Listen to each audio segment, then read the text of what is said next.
صلی اللہ علی محمد صلی اللہ علی محمد صلی اللہ علی محمد۔ بسم اللہ الرحمن الرحیم، نحمدہ ونصلی علی رسولہ الکریم، اما بعد۔ سیرت النبی صلی اللہ علیہ وسلم کا یہ مبارک سلسلہ جاری ہے۔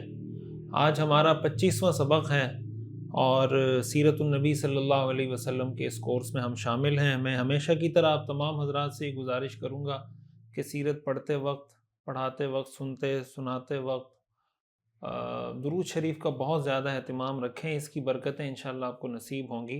اللہم صلی علی سیدنا و مولانا محمد وعلی آل سیدنا و مولانا محمد وبارک وسلم۔ اور دوسری گزارش بھی ہمیشہ کی طرح میں یہ کروں گا کہ اس کورس کو آپ جسٹ ایک ویڈیو کی طرح دیکھ کر گزاریں نہیں، بلکہ اس کو بار بار دیکھنے کی، سمجھنے کی کوشش کریں۔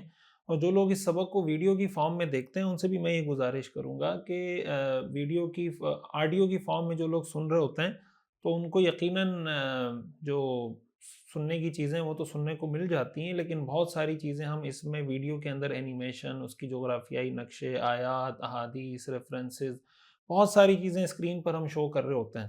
تو آڈیو سننے کی صورت میں یہ ایک نقصان ہوگا کہ آپ پوری طرح اس کورس سے استفادہ نہیں کر سکیں گے۔ تو آڈیو سبق اگر آپ سنتے ہیں تو یہ کہہ سکتے ہیں کہ some thing is better than nothing, but اگر آپ ویڈیو کی فارم میں پورا سبق سنیں گے، پورا کورس سنیں گے تو انشاءاللہ اس سے جو آپ کا فائدہ ہوگا وہ ڈبل ٹرپل سے بھی زیادہ ہو جائے گا انشاءاللہ۔ آج جو ہمارا موضوع ہے، پچھلا ہمارا موضوع تھا حضور علیہ الصلاۃ والسلام کے چند جو بڑے دشمن تھے، ہم نے ان کے نام، ان کا انجام اور ان کے انجام سے حاصل ہونے والا پیغام، اس پر بات کی تھی۔ آج کا جو ہمارا موضوع ہے وہ قرآن کریم کی ایک آیت ہے۔ اعلانیہ دعوت جب آپ علیہ الصلاۃ والسلام کو جب حکم دیا گیا نا کہ آپ اعلانیہ دعوت دیں، فاصدع بما تؤمر واعرض عن المشرکین، کہ آپ کھل کر بیان کر دیجئے جس چیز کا آپ کو حکم دیا جا رہا ہے اور مشرکین سے اعراض کیجئے۔ آگے اللہ تعالیٰ نے فرمایا انا کفیناک المستہزئین، یقین رکھو کہ ہم تمہاری طرف سے ان لوگوں سے نمٹنے کے لیے کافی ہیں جو تمہارا مذاق اڑاتے ہیں۔ انا کفیناک المستہزئین، ہم آپ کو مذاق اڑانے والوں کی طرف سے کافی ہیں۔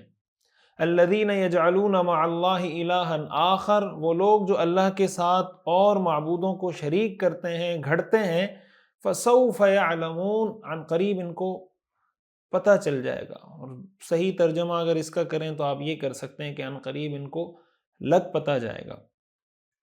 آگے اللہ تعالیٰ ارشاد فرماتے ہیں وَلَقَدْ نَعْلَمُ أَنَّكَ يَضِيقُ صَدْرُكَ بِمَا يَقُولُونَ، اے پیغمبر ہم بہت اچھے طریقے سے جانتے ہیں کہ آپ کا سینہ بہت تنگ ہوتا ہے ان کی باتوں کی وجہ سے، لیکن فَسَبِّحْ بِحَمْدِ رَبِّكَ، آپ اپنے رب کی، پروردگار کی حمد کے ساتھ اس کی تسبیح کرتے رہو۔ وَقُم مِّنَ السَّاجِدِينَ، اور سجدہ کرنے والوں میں شامل ہو جاؤ۔ وَاعْبُدْ رَبَّكَ، اور اپنے رب کی عبادت کرتے رہو۔ حَتَّى يَأْتِيَكَ الْيَقِينُ، یہاں تک کہ آپ کے پاس وہ چیز آ جائے جس کا آنا یقینی ہے۔ یہ جو قرآن کریم کی آیات ہیں، ان میں جو اللہ تعالیٰ نے ارشاد فرمایا نا اِنَّا كَفَيْنَاكَ الْمُسْتَهْزِئِينَ، ہم مذاق اڑانے والوں کی طرف سے آپ کو کافی ہیں۔ یہ جو مستہزئین کا ورڈ ہے، مذاق اڑانے والے، مفسرین نے، محدثین نے، سیرت نگاروں نے یہ بات لکھی ہے کہ حضور علیہ الصلاۃ والسلام کے دشمنوں میں ایک طبقہ وہ تھا جنہوں نے، یعنی دشمنی کے مختلف طریقے دشمنوں نے اپنائے۔ کچھ لوگ تھے جو کھلے دشمن تھے، تکلیف پہنچاتے تھے، ابو جہل کا ہم نے پڑھا، ابو لہب کا پڑھا، یہ ساری چیزیں ہم نے پڑھی۔ کچھ لوگ تھے جو دشمنی اس انداز میں اپناتے تھے یا نبھاتے تھے کہ حضور علیہ الصلاۃ والسلام کے ساتھ دشمنی بھی اور آپ کا مذاق بھی اڑایا کرتے تھے۔ مذاق اڑانے کے لیے انہوں نے مختلف طریقے اختیار کیے ہوئے تھے۔ قرآن کریم حضور علیہ الصلاۃ والسلام کا بھی مذاق اڑاتے تھے، صحابہ کا بھی مذاق اڑاتے تھے، قرآن کریم کی آیات کا بھی مذاق اڑاتے تھے کہ دیکھیں قرآن کی ایک سورت کا نام ہے سورہ عنکبوت، عنکبوت مکڑی کو کہتے ہیں، ایک سورت کا نام ہے بقرہ، بقرہ گائے کو کہتے ہیں، یہ کیسا قرآن ہے معاذ اللہ۔ حضور علیہ الصلاۃ والسلام اور صحابہ کا اس کی تفصیل انشاءاللہ آگے آ رہی ہے۔ اللہ تعالیٰ نے قرآن کریم کی اس آیت میں ان بدبختوں کا ذکر کیا ہے، تو وہ کون سے بدبخت تھے، ان کا انجام کیا ہوا، اور اس پورے سیرت کے واقعات سے ان کا جو حضور علیہ الصلاۃ والسلام کے ساتھ انٹریکشن تھا، ملنا تھا، بات چیت تھی، ہمیں سیکھنے کے لیے ہمارے کیا ہے، ان ساری چیزوں کا سمجھنا بہت ضروری ہے، جس کو آج ہم انشاءاللہ ڈسکس کرنے جا رہے ہیں۔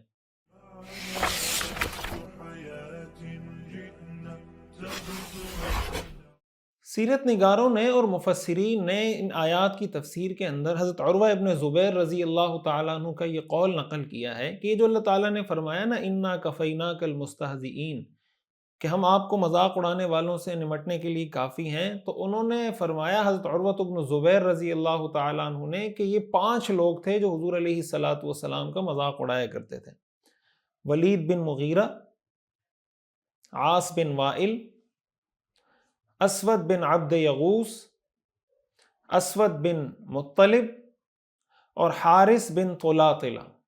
یہ 5 وہ بدبخت تھے، حضرت عروہ ابن زبیر فرماتے ہیں، جو حضور علیہ الصلاۃ والسلام کا مذاق اڑایا کرتے تھے۔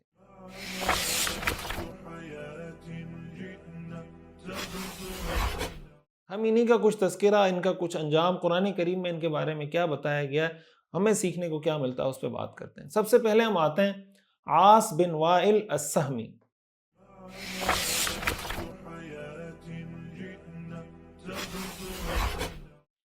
یہ مشہور صحابی ہیں، مصر کے فاتح ہیں، حضرت عمرو بن العاص رضی اللہ تعالی عنہ، یہ ان کے والد ہیں، عاص بن وائل۔ یہ حضور علیہ الصلاۃ والسلام کے نظریے کو، آپ کے لائے ہوئے مشن اور آپ کے پیغام کو اس طرح ریجیکٹ کرتا تھا یا اس کا اس طریقے سے مذاق اڑایا کرتا تھا۔ یہ کہا کرتا تھا کہ محمد نے اپنے ساتھیوں کو دھوکہ دیا ہے، اور وہ یہ ان کو کہتے ہیں کہ تم مرنے کے بعد دوبارہ زندہ ہوگے اور پھر تمہیں اٹھایا جائے گا، پھر حساب کتاب ہوگا۔ ہمیں تو بس زمانہ ہی مارتا ہے، زمانہ ہی پیدا کرتا ہے، بس یہی ہمارا جنم ہے جو ہے، اس کے بعد کچھ نہیں ہے۔ قرآن کریم میں سورۃ الجاثیہ میں اللہ تعالیٰ نے اسی کا جواب دیا ہے۔ اللہ تعالیٰ ارشاد فرماتے ہیں وَقَالُوا مَا هِيَ إِلَّا حَيَاتُنَا الدُّنْيَا نَمُوتُ وَنَحْيَا وَمَا يُهْلِكُنَا إِلَّا الدَّهْرُ وَمَا لَهُمْ بِذَلِكَ مِنْ عِلْمٍ إِنْ هُمْ إِلَّا يَظُنُّونَ۔ اللہ تعالیٰ فرماتے ہیں کہ یہ لوگ کہتے ہیں کہ جو کچھ زندگی ہے بس یہی ہماری دنیا کی زندگی ہے، اسی میں ہم مرتے اور جیتے ہیں۔ وَمَا يُهْلِكُنَا إِلَّا الدَّهْرُ، اور ہمیں کوئی اور چیز نہیں، زمانہ مارتا ہے۔ وَمَا لَهُمْ بِذَلِكَ مِنْ عِلْمٍ، اللہ فرماتے ہیں حالانکہ ان کو اس بات کا علم نہیں ہے۔ إِنْهُمْ إِلَّا يَظُنُّونَ، بس یہ ویسے وہمی بنے ہوئے، وہمی انداز میں لگے ہوئے ہیں۔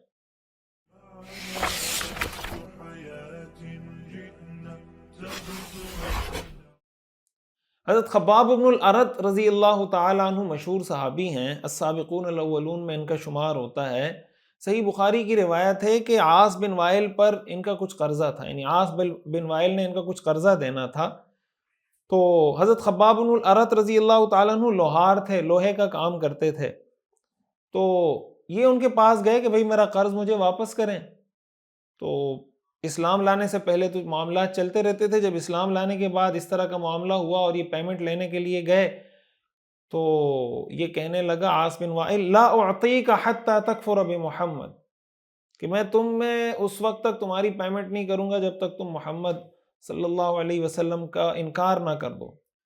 حضرت خباب بن الارت کہتے ہیں میں نے جواب دیا کہ بھائی میں تو اس وقت تک انکار نہیں کروں گا جب تک اللہ تیری جان نہ لے لے اور پھر تجھے دوبارہ نہ اٹھا لیا جائے، یعنی تو مر جائے، مر کے دوبارہ اٹھا لیا جائے، تب بھی میں ماننے کے لیے تیار نہیں۔ اس نے کہا اچھا، یعنی میں مروں گا، مرنے کے بعد دوبارہ زندہ ہوں گا؟ تو کہنے لگا دعنی حتی اموت وابعث فسأوتا مالا وولدا فاقضیک، ٹھیک ہے پھر مجھے تم مہلت دے دو، تم نے کہا نا کہ میں دوبارہ زندہ ہوں گا، تو مجھے مرنے دو، مرنے کے بعد جب مجھے اٹھایا جائے گا پھر مجھے مال اور اولاد دوبارہ ملیں گے تو میں تمہارا قرضہ چکا دوں گا۔ یعنی مذاق اڑانے لگا کہ یار یہ تم کیا باتیں کر رہے ہو۔ قرآن کریم کی سورہ مریم کی جو آیات ہیں نا، آگے میں آپ کو بتاتا ہوں، یہ آیات اسی موقع پر نازل ہوئی۔ مفسرین نے لکھا ہے، اللہ تعالیٰ ارشاد فرماتے ہیں افرأیت الذی کفر بآیاتنا، کیا تم نے اس شخص کو دیکھا جس نے ہماری آیتوں کو ماننے سے انکار کیا، وقالا اور کہنے لگا لأوتین مالا وولدا، کہ مجھے مال اور اولاد ضرور ملیں گے، یعنی آخرت میں بھی مجھے مال اور اولاد ملیں گے۔ اللہ تعالیٰ فرماتے ہیں اطلع الغیب، کیا اس نے غیب کے عالم میں، غیب کی دنیا میں جھانک کر دیکھ لیا ہے؟ ام اتخذ عند الرحمن عہدا، یا اس نے رحمان سے کوئی معاہدہ کر رکھا ہے؟ کلا، اللہ فرماتے ہیں ہرگز ایسا نہیں، سنکتب ما یقول، جو کچھ یہ کہہ رہا ہے ہم اس کو لکھ رکھیں گے، وَنَمُدُّ لَهُ مِنَ الْعَذَابِ مَدًّا، اور قیامت کے دن ہم اس کے عذاب میں اضافہ کریں گے۔ وَنَرِثُهُ مَا يَقُولُ وَيَأْتِينَا فَرْدًا، اور جس مال اور اولاد کا یہ حوالہ دے رہا ہے اس کے وارث ہم ہی ہوں گے اور ہمارے پاس یہ تنہا آئے گا. قیامت کے دن اس کو مال اولاد ملنے والا نہیں، اس کے عذاب میں اضافہ ہوگا. یہ عاص بن وائل کا طرز عمل تھا حضور علیہ الصلاۃ والسلام کے ساتھ اور حضور علیہ الصلاۃ والسلام کے صحابہ کے ساتھ. یعنی جو دین کے بنیادی نظریات ہیں، عقیدہ آخرت ہے، عقیدہ توحید ہے، بعث بعد الموت کے مرنے کے بعد ہم نے دوبارہ زندہ ہونا ہے، ان ساری چیزوں کا وہ مذاق اڑایا کرتا تھا.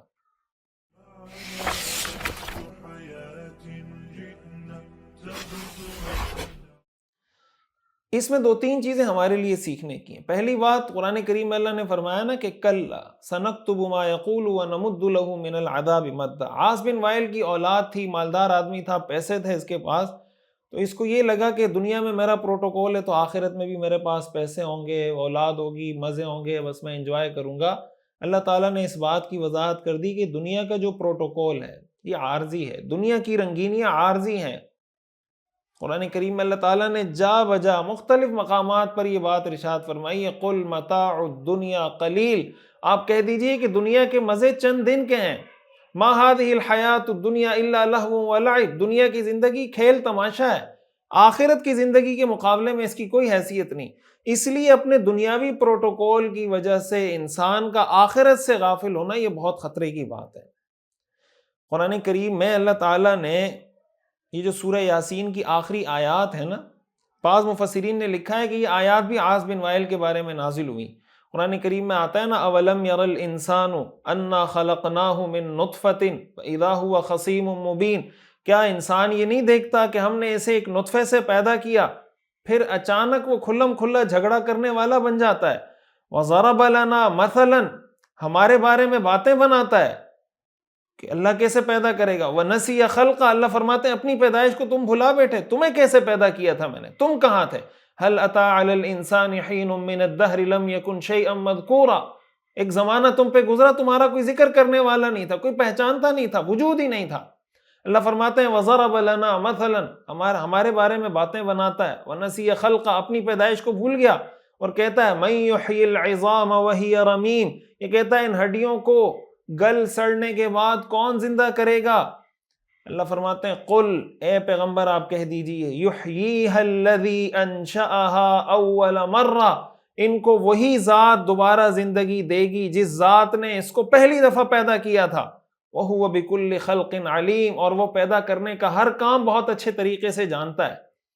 یہ سارے یعنی خلاصہ اگر نکالیں تو عاص بن وائل وہ شخص تھا جو بعث بعد الموت کا، موت کے بعد کی زندگی کا، موت کے بعد اٹھنے کا، عقیدہ آخرت کا، جزا و سزا کا، اس کا قائل ہی نہیں تھا. اور اس چیز کا بھی قائل نہیں تھا کہ ہمیں اللہ نے پیدا کیا، بس وہ اس چیز کا قائل تھا کہ زمانے نے ہمیں پیدا کیا، زمانہ ہمیں مارتا ہے، اور بس جو کچھ ہے یہ زمانہ ہی ہے.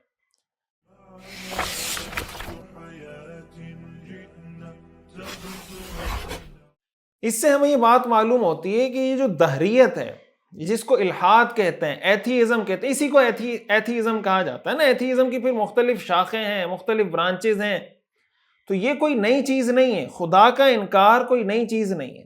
عاص بن وائل بھی خدا کا انکار کرتا تھا. وہ یہی کہتا تھا کہ ہمیں آج جو ہمارے ہاں مختلف نظریات پائے جاتے ہیں، نیچرلزم کے نام سے، مٹیریلزم کے نام سے، ایگنوسٹکزم کے نام سے، ایتھیزم کے نام سے، ان سب کا اگر آپ خلاصہ نکالیں گے تو ان سب کے پیچھے جو ایک بنیادی تصور ہے وہ کسی مافوق الفطرت، سپر نیچر ہستی کا انکار ہے کہ بھائی نیچر سے اوپر کچھ نہیں ہے، جو کچھ ہے یہ زمین ایسے بنی، یہ ایسا بنا، یعنی اوپر، اس سے اوپر کوئی سپیریئر طاقت جو اس سارے سسٹم کو چلا رہی ہے، اس کا انکار کرنا یہ الحاد کہلاتا ہے، یہ دہریہ پن کہلاتا ہے، یہ ایتھیزم کہلاتا ہے. اسی کی پھر شاخیں نیچرلزم اور مٹیریلزم، ایگنوسٹکزم، یہ ساری چیزیں اس کی طرف چلتی چلی جاتی ہیں.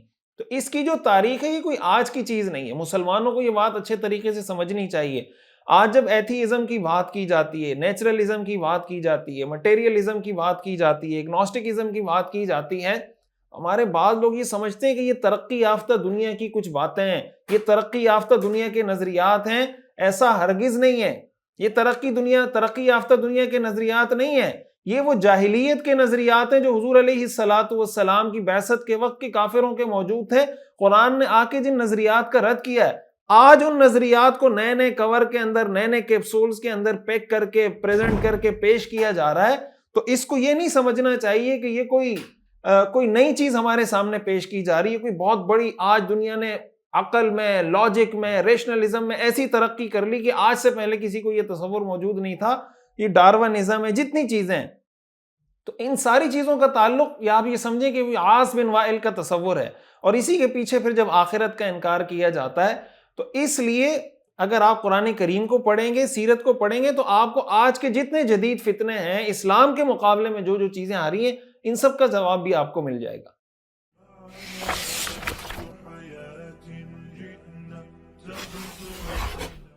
ایک بات ہمیں سیکھنے کو یہ بھی ملی کہ عاص بن وائل کو جو غرور تھا، تکبر تھا نا، وہ اپنی مال اور اپنے اولاد کا تھا. تو یہ بھی پتہ چلا کہ مال اور اولاد کی وجہ سے انسان کو گھمنڈ میں مبتلا نہیں ہونا چاہیے.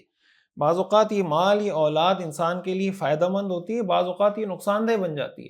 قرآن کریم میں اللہ تعالیٰ نے ارشاد فرمایا نا، یا ایھا الذین آمنوا ان من ازواجکم و اولادکم عدوا لکم فاحذروہم. اے ایمان والو، تمہاری بیویوں میں اور تمہاری اولاد میں تمہارے کچھ دشمن ہیں، اس لیے ان سے ہوشیار رہو.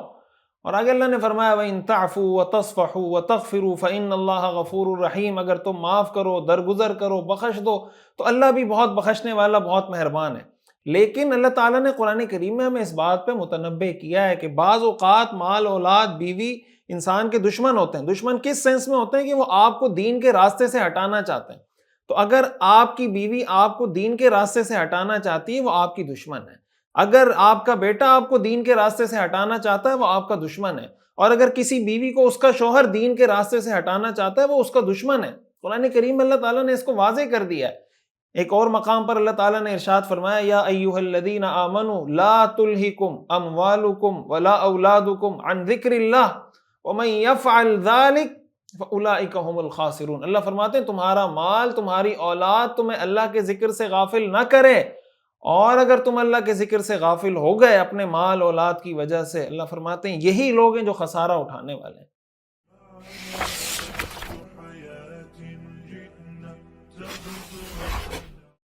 ایک اور شخص جو حضور علیہ الصلاۃ والسلام کا اور صحابہ کا مذاق اڑاتا تھا اور انا کفیناک المستہزئین میں شامل ہے، اس کا نام ہے اسود بن عبد یغوث. یہ قبیلہ بنو زہرہ سے تعلق رکھتا تھا. حضور علیہ الصلاۃ والسلام کا جو ننیال ہے، حضرت آمنہ کا جو قبیلہ ہے بنو زہرہ، اس قبیلے سے تعلق رکھتا تھا. اور یہ مسلمانوں سے طنزیہ سوالات کرتا تھا. جیسے ٹانٹ نہیں کرتے کسی کو، طنز کرتے ہیں کہ یہ دیکھو. رسول اللہ صلی اللہ علیہ وسلم کو دیکھتا تو کہتا تھا اما کلمت اليوم من السماء یا محمد، کہ اے محمد آج آسمان سے کوئی بات تم سے نہیں کی گئی. مذاق اڑاتا تھا کہ تم کہتے ہو مجھ پہ وحی آتی ہے، تو آج کوئی آسمان سے کوئی بات نہیں آئی تمہارے پاس. اور جب صحابہ کو دیکھتا تو صحابہ کرام کے جو کوئی ایسی کوئی لگژری لائف اسٹائل تو نہیں تھا صحابہ کا، ان میں غریب لوگ بھی تھے، ان کے کپڑے کوئی ایسے ہوتے تھے کہ پرانے کپڑے ہوتے تھے، کوئی بہت زیادہ لگژری لائف اسٹائل بھی نہیں تھا. جب صحابہ آتے تھے جاتے تھے، یہ گزرتا تھا تو کہتا تھا قد جاءکم ملوک الارض الذین یرثون کسری و قیصر. بھائی سائڈ پہ ہو جاؤ، دنیا کے بادشاہ آ رہے ہیں، یہ کیسر و کسری روم اور فارس کے مالک بنیں گے. مذاق اڑاتا تھا کہ دیکھیں یہ پیغمبر کہتے ہیں کہ ہم روم کے مالک بنیں گے، فارس کو فتح کریں گے اور جناب روم کو فتح کریں گے، اور ان کے آپ کپڑے دیکھیں، ان کا لباس دیکھیں، ان کا حلیہ دیکھیں. اس سب کچھ کو دیکھنے کے بعد لگتا تو نہیں ہے کہیں سے بظاہر. اس طریقے سے صحابہ کرام کا مذاق اڑایا کرتے تھے. اس میں بھی ہمارے لیے سیکھنے کی ایک اہم چیز ہے کہ دیکھیں دین کی کسی بات کا، دین کے کسی کام کا اس طریقے سے مذاق اڑانا، یا دینی طبقے کا، مثال کے طور پر ایک آدمی ہے وہ دین پر عمل کرتا ہے لیکن غریب ہے، تو کسی آدمی کو یہ حق نہیں ہے کہ وہ غریب ہونے کی وجہ سے اس کا مذاق اڑائے. بعض لوگ یہ تانے دیتے ہیں نا، یار تو اتنا اللہ کا ولی ہے، اتنا بزرگ، اتنا نیک آدمی ہے، تو اتنا خوار کیوں پھر رہا ہے؟ تیرے پاس جناب گاڑی نہیں ہے، تیرے پاس سائیکل نہیں ہے، اور کہتا ہے میں نماز پڑھتا ہوں، یہ کرتا ہوں، وہ کرتا ہوں. تو کسی کا ظاہری حلیہ دیکھ کر فیصلہ مت کیا کریں. آپ کو نہیں پتا کہ اس کا اللہ کے ساتھ کیا تعلق ہے. حدیث شریف میں آتا ہے رسول اللہ صلی اللہ علیہ وسلم نے ارشاد فرمایا رب اشعث اغبر مدفوع بالابواب لو اقسم علی اللہ لابر، کہ بہت سے لوگ ایسے ہوتے ہیں جن کے بال بکھرے ہوئے ہوتے ہیں، پراگندہ، غبار آلود ہوتے ہیں، لباس ان کا غبار آلود ہوتا ہے، اللہ کی نظر میں مدفوع بالابواب، اور ایسے ہوتے ہیں کسی کے دروازے پہ جائیں تو کوئی دروازہ نہ کھولے، لو اقسم علی اللہ لابر، اور اللہ کی نظر میں ان کی اتنی حیثیت ہوتی ہے کہ اگر وہ اللہ کے نام کی کوئی قسم کھا لیں اللہ ان کی قسم پوری کر دیتا ہے۔ اگر وہ یہ قسم کھا لیں کہ اللہ آج بارش برسائے گا تو اللہ بارش برسا دیتا ہے، بارش ہو رہی ہو وہ قسم کھا کر کہہ دیں کہ اللہ ابھی بارش بند کر دے گا، اللہ بارش بند کر دیتا ہے۔ تو ظاہری حلیہ دیکھ کر فیصلہ نہیں کرنا چاہیے۔ دیکھیں، نہ تو کسی کا مالدار ہونا اس کے نیک ہونے کی نشانی ہوتی ہے، نہ کسی کا غریب ہونا اس کے نیک ہونے کی نشانی ہوتی ہے۔ ہو سکتا ہے ایک آدمی مالدار بھی ہو، نیک بھی ہو، غریب بھی ہو، نیک بھی ہو، یہ بھی ہو سکتا ہے کہ مالدار ہو اور نیک نہ ہو، یہ بھی ہو سکتا ہے کہ غریب بھی ہو اور نیک بھی نہ ہو۔ تو اس لیے ظاہری، اور بعض اوقات جب کوئی علماء کی طرف سے یا دینی طبقے کی طرف سے، دیکھیں آج بھی مسلمان پوری دنیا کے اندر جہاں جہاں مسلمان مظلوم ہیں، وہ لڑ رہے ہیں، جہاد کر رہے ہیں، تو بعض اوقات لوگ ان کا مذاق اڑانا شروع کر دیتے ہیں۔ آپ اگر کسی مسلمان کو، ایسے مسلمان کو جو کسی غیر مسلم، ایسے غیر مسلم سے جو اس پہ حملہ آور ہے، اس پہ حملہ کر کے بیٹھا ہوا ہے، اس کو سپورٹ نہیں کر سکتے، ان کا مذاق نہیں اڑائیں کہ یار ان کے پاس اسلحہ نہیں ہے، ان کے پاس یہ نہیں ہے، ان کے پاس وہ نہیں ہے، یہ کیسے فتح حاصل کریں گے۔ بھائی آپ ان کو سپورٹ کر سکتے ہیں تو سپورٹ کریں، لیکن مذاق اڑانا یہ ٹھیک نہیں ہے۔ پھر ہمارے ہاں تو ایک اور یہ کہ کسی نیک آدمی کے پاس سائیکل نہ ہو، اس کا بھی مذاق اڑاتے ہیں کہ یہ کیسا نیک آدمی ہے، سائیکل نہیں ہے۔ کوئی پراڈو میں لیموزین میں گھوم رہا، اس کا بھی مذاق اڑاتے ہیں کہ یہ نیک لوگ ایسے ہوتے ہیں، ہمیں کہتے ہیں آخرت ہے، مرنا ہے، قبر ہے، موت ہے، مسافر خانہ ہے، وہ جناب لیموزین میں گھوم رہے ہیں، تو کسی حال میں وہ راضی نہیں ہوتے۔ اس لیے ان چیزوں کو معیار بنا کر دین کا، اہل دین کا، علماء کا مذاق اڑانا یہ کوئی اچھا طریقہ نہیں ہے، اللہ کی نظر میں بہت ناپسندیدہ طریقہ ہے، اس سے اپنے آپ کو بچانا چاہیے۔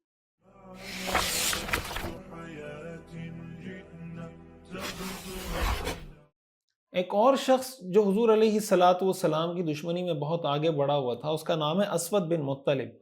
یہ حضرت خدیجہ رضی اللہ تعالی عنہا کا چچا زاد تھا، حضور علیہ الصلاۃ والسلام کی زوجہ ہیں ام المؤمنین، ان کا چچا زاد تھا، اور یہ بھی صحابہ کا اور حضور علیہ الصلاۃ والسلام کا مذاق اڑایا کرتا تھا۔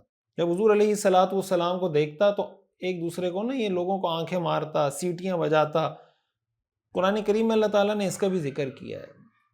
اللہ تعالیٰ ارشاد فرماتے ہیں ان الذین اجرموا کانوا من الذین آمنوا یضحکون، جو لوگ مجرم ہیں یہ ایمان والوں پہ ہنسا کرتے تھے۔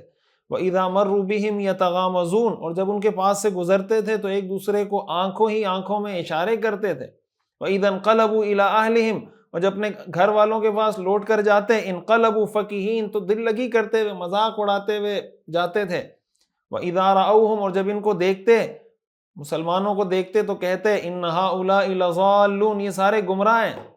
اللہ فرماتے ہیں وما ارسلوا علیہم حافظین، ہم نے ان کو نگران بنا کر تو ان کو نہیں بھیجا گیا تھا مسلمانوں پر کہ یہ فتوے لگاتے رہیں کہ یہ گمراہ ہیں۔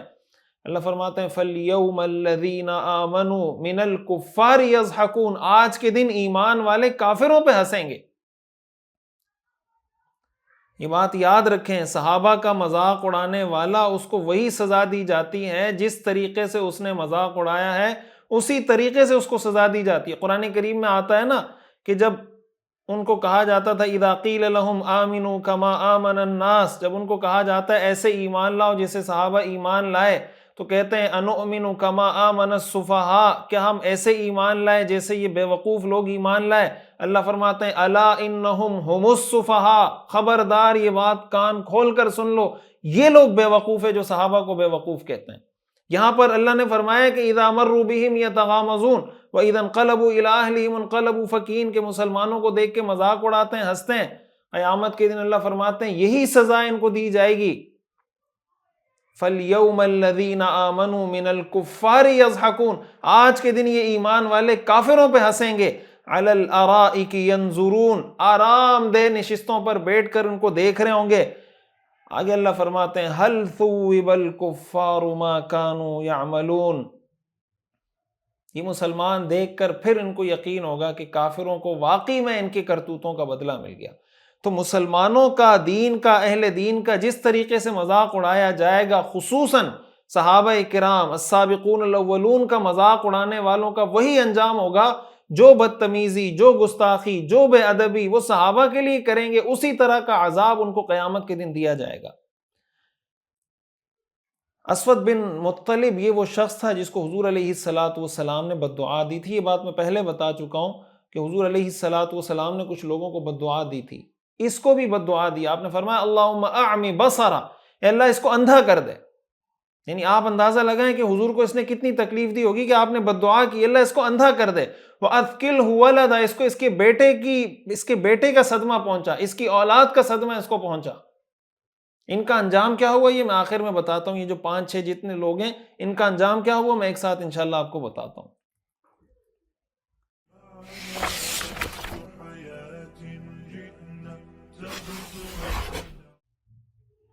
اس سے ایک بات جسے میں پہلے بتا چکا ہوں کہ دینی طبقے کا، دیکھیں ایک ہوتا ہے آپ کا کسی عالم دین کے ساتھ، کسی شخص کے ساتھ کوئی ذاتی معاملہ ہے۔ مثال کے طور پر آپ نے کسی مولوی صاحب کو قرض دیا، وہ قرض واپس نہیں کر رہا، آپ اس کو کہتے ہیں بھائی آپ میرا قرض واپس کریں، آپ اس سے لڑتے ہیں، جھگڑتے ہیں، کوئی بھی آپ کا آپس میں مسئلے مسائل چلتے ہیں، میں اس کی بات نہیں کر رہا۔ میں بات کر رہا ہوں کہ ایز اے ہول، مجموعی طور پر جب کسی دینی طبقے کا مذاق اڑایا جاتا ہے، علماء کا مذاق، کہ علماء سارے فارغ ہیں، علماء کو کچھ پتہ نہیں ہے، علماء جناب ان کو جدید تقاضوں کا علم نہیں ہے، ایز اے ہول جب علماء کے پورے طبقے کا، دین کا کام کرنے والے پورے طبقے کا جب مذاق اڑایا جاتا ہے، یہ بہت خطرناک بات ہے۔ اور آج ہمارے ہاں یہ چیزیں ظاہر فلموں، ڈراموں، پھر ہمارے ہاں جو متجددین ہیں، جو جدید اسکالرز ہیں، ان کی وجہ سے، پھر ہمارے ہاں جو استعمار، کولونائزیشن کے جو اثرات ہیں، استشراق، اورینٹلزم کے جو اثرات ہیں، ان ساری چیزوں نے ہمارے نوجوانوں کو، پھر جو ہم مغرب کو اپنا ایک آئیڈیل مانتے ہیں، یورپ کو آئیڈیل مانتے ہیں، امریکہ کو آئیڈیل مانتے ہیں، ان کو فالو کر رہے ہیں، تو وہاں سے جو چیزیں اسلام کے خلاف، علماء کے خلاف آ رہی ہوتی ہیں، ہم انہی چیزوں کو فالو کرنا، بولنا شروع کر دیتے ہیں۔ قرآن کریم میں اللہ تعالیٰ نے بھی اس سے منع کیا ہے۔ اور یہ جو سیرت ہم پڑھ رہے ہیں، میں آپ کو ہمیشہ یہ بات بتاتا رہتا ہوں کہ ہم چاہے صحابہ کا تذکرہ کریں یا حضور کے دشمنوں کا تذکرہ کریں، یہ شخصیات تو ہیں ہی، لیکن ان کو صرف شخصیات کی حد تک نہ دیکھیں، ان کو ایک کریکٹر کی حد تک کریکٹر کے طور پہ دیکھیں۔ عاص بن وائل ایک شخص نہیں ہے، عاص بن وائل ایک کریکٹر ہے۔ اسود بن عبد یغوث ایک شخص نہیں ہے، یہ ایک کریکٹر ہے۔ شخص تو ہے ہی، کریکٹر کا نام ہے۔ اسود بن مطلب شخص ہے لیکن ساتھ ساتھ یہ کریکٹر کا نام ہے۔ اسی طرح اگر آپ صحابہ کو لیں، حضرت ابوبکر صدیق رضی اللہ تعالیٰ عنہ، حضرت خدیجہ رضی اللہ تعالیٰ عنہا، جتنے صحابہ ہیں یہ شخصیات بھی ہیں لیکن ایک کریکٹر کا نام بھی ہے۔ تو جو لوگ اس طریقے سے یہ کام کر رہے ہوتے ہیں ان کو یہ ذرا دیکھنا چاہیے سیرت کے آئینے میں، تاریخ کے آئینے میں، کہ ہم کس کے کریکٹر کو فالو کر رہے ہیں، اور یہ ہم اپنے بچوں کو سکھائیں۔ یہ جو میں کہتا ہوں نا سیرت، آپ اللہ پہ یقین کریں، میں آپ کو اللہ کی قسم کھا کے یہ بات کہہ سکتا ہوں کہ اللہ تعالیٰ نے ہمارے سارے مسائل کا حل سیرت النبی کے اندر رکھا ہوا ہے۔ اللہ تعالیٰ نے اس امت کے سارے مسائل حل کروائے ہیں سیرت کے ذریعے۔ اللہ تعالیٰ نے اس انسانیت کے سارے مسائل اس سیرت کے ذریعے حل کروائے ہیں۔ میرے پاس الفاظ نہیں کہ میں یہ بات آپ کے سامنے واضح کر سکوں، اس لیے میں یہ چاہتا ہوں کہ ہر مسلمان کو سیرت سے جوڑیں، ان کو سیرت پڑھنے کی دعوت دیں، ان کو ترغیب دیں، ان کو پتہ چلے گا ہمارا مذہب، ہمارا دین ہے کیا۔ ہم بعض اوقات کسی چیز کو لائٹر موڈ میں لے کے کوئی بات، اب دیکھیں نا، آنکھیں مارنا، ہنسی کرنا، مذاق اڑانا کہ یار ان کو دیکھو، تبصرے کرنا، کمنٹس کرنا، ویڈیوز بنانا، ویلوگ بنانا، ہر آدمی یہ کام کر رہا ہے اور اس کو پتہ نہیں کہ یہ کتنا خطرناک کام ہے۔ حدیث میں آتا ہے، رسول اللہ صلی اللہ علیہ وسلم نے ارشاد فرمایا کہ بعض اوقات ایک شخص اپنی زبان سے ایک جملہ، ایک کلمہ نکالتا ہے، اور وہ کلمہ، ایک کلمہ، اللہ حضور نے فرمایا ایسا کلمہ جس کی وہ کوئی پرواہ بھی نہیں کرتا کہ یار ایک بات ہی کر لی، لیکن وہ کلمہ اس کو جہنم کے گڑھوں کے اندر، جہنم کی ذلت کے اندر اس کو پہنچا دیتا ہے۔ اس لیے اس کو معمولی نہ سمجھے جو ہم کمنٹس کر رہے ہوتے ہیں، کسی پر بھی کمنٹ، خصوصاً کسی دینی کام، دینی شخصیت، علماء کے طبقے پر، دین کے طبقے پر، دین کا کام کرنے والوں پر کوئی کمنٹ کرتے وقت بہت احتیاط کیا کریں۔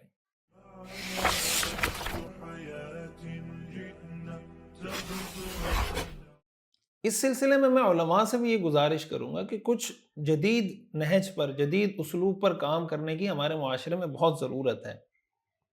آپ یہ دیکھیں ہمارے جدید چیلنجز کیا ہیں، ہمارے مسائل کیا ہیں، ہمارے نوجوانوں کے مسائل کیا ہیں، ہماری خواتین کے مسائل کیا ہیں، مدارس کے نظام میں، اسکول، کالج، یونیورسٹیز کے نظام میں کیا کیا بہتری لائی جا سکتی ہے، بچوں اور بچیوں پر ہم کیا محنت کر سکتے ہیں، والدین پر ہم کیا محنت کر سکتے ہیں، ان کی کاؤنسلنگ کس طریقے سے کر سکتے ہیں، زندگی کا مقصد اپنے بچوں کو ہم کیسے بتا سکتے ہیں کہ ہماری زندگی کا مقصد کیا ہے، سیرت سے جوڑنے کے لیے ہم کیا کر سکتے ہیں، مردوں کو صحابہ کی سیرت سے، خواتین کو صحابیات کی سیرت سے جوڑنے کے لیے. یہ جتنے آپ لوگ میری گفتگو سن رہے ہیں، میں چاہتا ہوں کہ آپ سب لوگ اس کے داعی بن جائیں. آپ بتائیں لوگوں کو صحابہ کی زندگی، بتائیں لوگوں کو صحابیات کی زندگی. ہم جہنم کے گڑھے کی طرف اور جناب ذلت کے گڑھے کی طرف بڑھتے چلے جا رہے ہیں. شکوہ ظلمت شب سے تو کہیں بہتر تھا، اپنے حصے کی کوئی شمع جلاتے جاتے. صرف رونے پیٹنے سے تو مسائل حل نہیں ہوتے. اللہ کے رسول نے ہمیں رونا پیٹنا تو نہیں سکھایا، اللہ کے رسول نے تو پریکٹیکل زندگی گزاری ہے، ہمیں بتایا کہ اس طریقے سے کامیابی حاصل ہوگی. تو ہم کیوں ہاتھ پہ ہاتھ رکھے بیٹھے ہیں اور انتظار کر رہے ہیں کہ بس کوئی اللہ کی مدد آئے گی اور انسانیت کے اور مسلمانوں کے سارے مسائل حل ہو جائیں گے. علامہ اقبال نے کہا تھا نا کہ تھے تو وہ آبا تمہارے ہی، پر تم کیا ہو، ہاتھ پر ہاتھ دھرے منتظر فردا. ہم اپنے آبا و اجداد کی کہانیاں سناتے ہیں. عربی کا ایک شعر ہے کہ لیس الفتى من یقول کان ابی ان الفتى من یقول ها انا ذا. بہادر وہ نہیں ہوتا جو کہے میرا ابا ایسا تھا، میرا ابا ایسا تھا، میرا دادا ایسا تھا، میرا چاچا. بہادر مرد کا بچہ وہ ہوتا ہے جو کہتا ہے ہاں انا ذا، میں کھڑا ہوں، میں ہوں مرد، آؤ میرے سامنے مقابلہ کرو. آج امت مسلمہ کو یہ کہنے کی ضرورت ہے ہاں انا ذا، کہ میں یہ کھڑا ہوں، میں مقابلہ کروں گا، میں حل تلاش کروں گا، میں جناب اس کے لیے کوشش کروں گا. یہ آج اس امت کو ضرورت ہے اس چیز کی.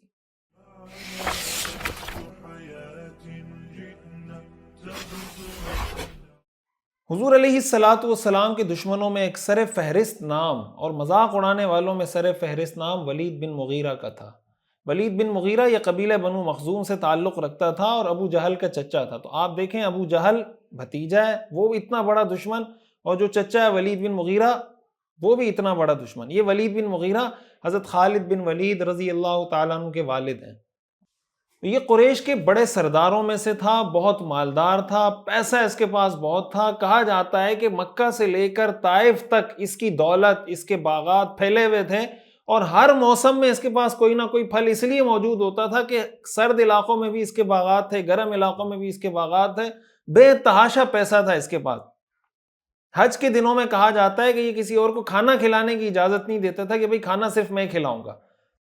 یہ بھی حضور علیہ الصلاۃ والسلام کی دشمنی میں بہت آگے بڑھا ہوا تھا. اور آگے میں اس پہ یہ بات میں آپ کے سامنے رکھوں گا کہ دیکھیں یہ بات ذہن میں رکھیں. میں آپ کو بتا رہا ہوں کہ حاجیوں کو کھانا کھلاتا تھا اور اس طریقے سے کھانا کھلاتا تھا کہ کسی اور کو کھانا کھلانے بھی نہیں دیتا تھا، لیکن حضور علیہ الصلاۃ والسلام کا دشمن تھا.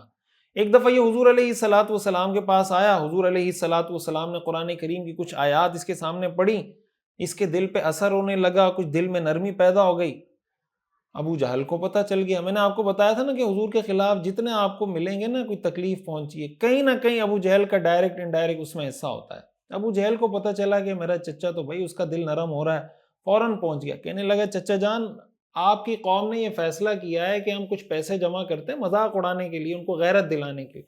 ہم کچھ پیسے جمع کر رہے ہیں. اس نے کہا پیسے کیوں جمع کر رہے ہو؟ کہا پیسے جمع کر کے آپ کو دینا چاہتے ہیں. کیوں؟ مجھے کیوں دینا چاہتے ہو؟ اس لیے کہ آپ محمد کے پاس جاتے ہو تاکہ ان کے پاس جو مال دولت ہے وہ آپ کو دے دیں. میں کیوں ان کے پاس مال دولت کے لیے جاتا ہوں؟ میں تو قریش کا، مکہ کا سب سے مالدار شخص ہوں، میں ان کے پاس کیوں جاؤں گا؟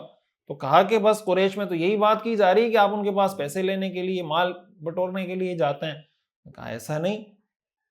تو اس پر ابو جہل نے کہا پھر اس کا حل یہ کہ آپ کوئی ایسی سٹیٹمنٹ دیں، کوئی ایسا بیان دیں جس سے آپ کی قوم کو پتہ چل جائے کہ آپ محمد کو صلی اللہ علیہ وسلم ان کو پسند نہیں کرتے، ان کو ناپسند کرتے ہیں، اور آپ کا ان کے ساتھ کوئی خاص تعلق نہیں. جب تک آپ ایسا کوئی بیان نہیں دیں گے آپ کی قوم کو یقین نہیں آئے گا، اور ان کے دلوں میں یہی شکوک و شبہات چلتے رہیں گے.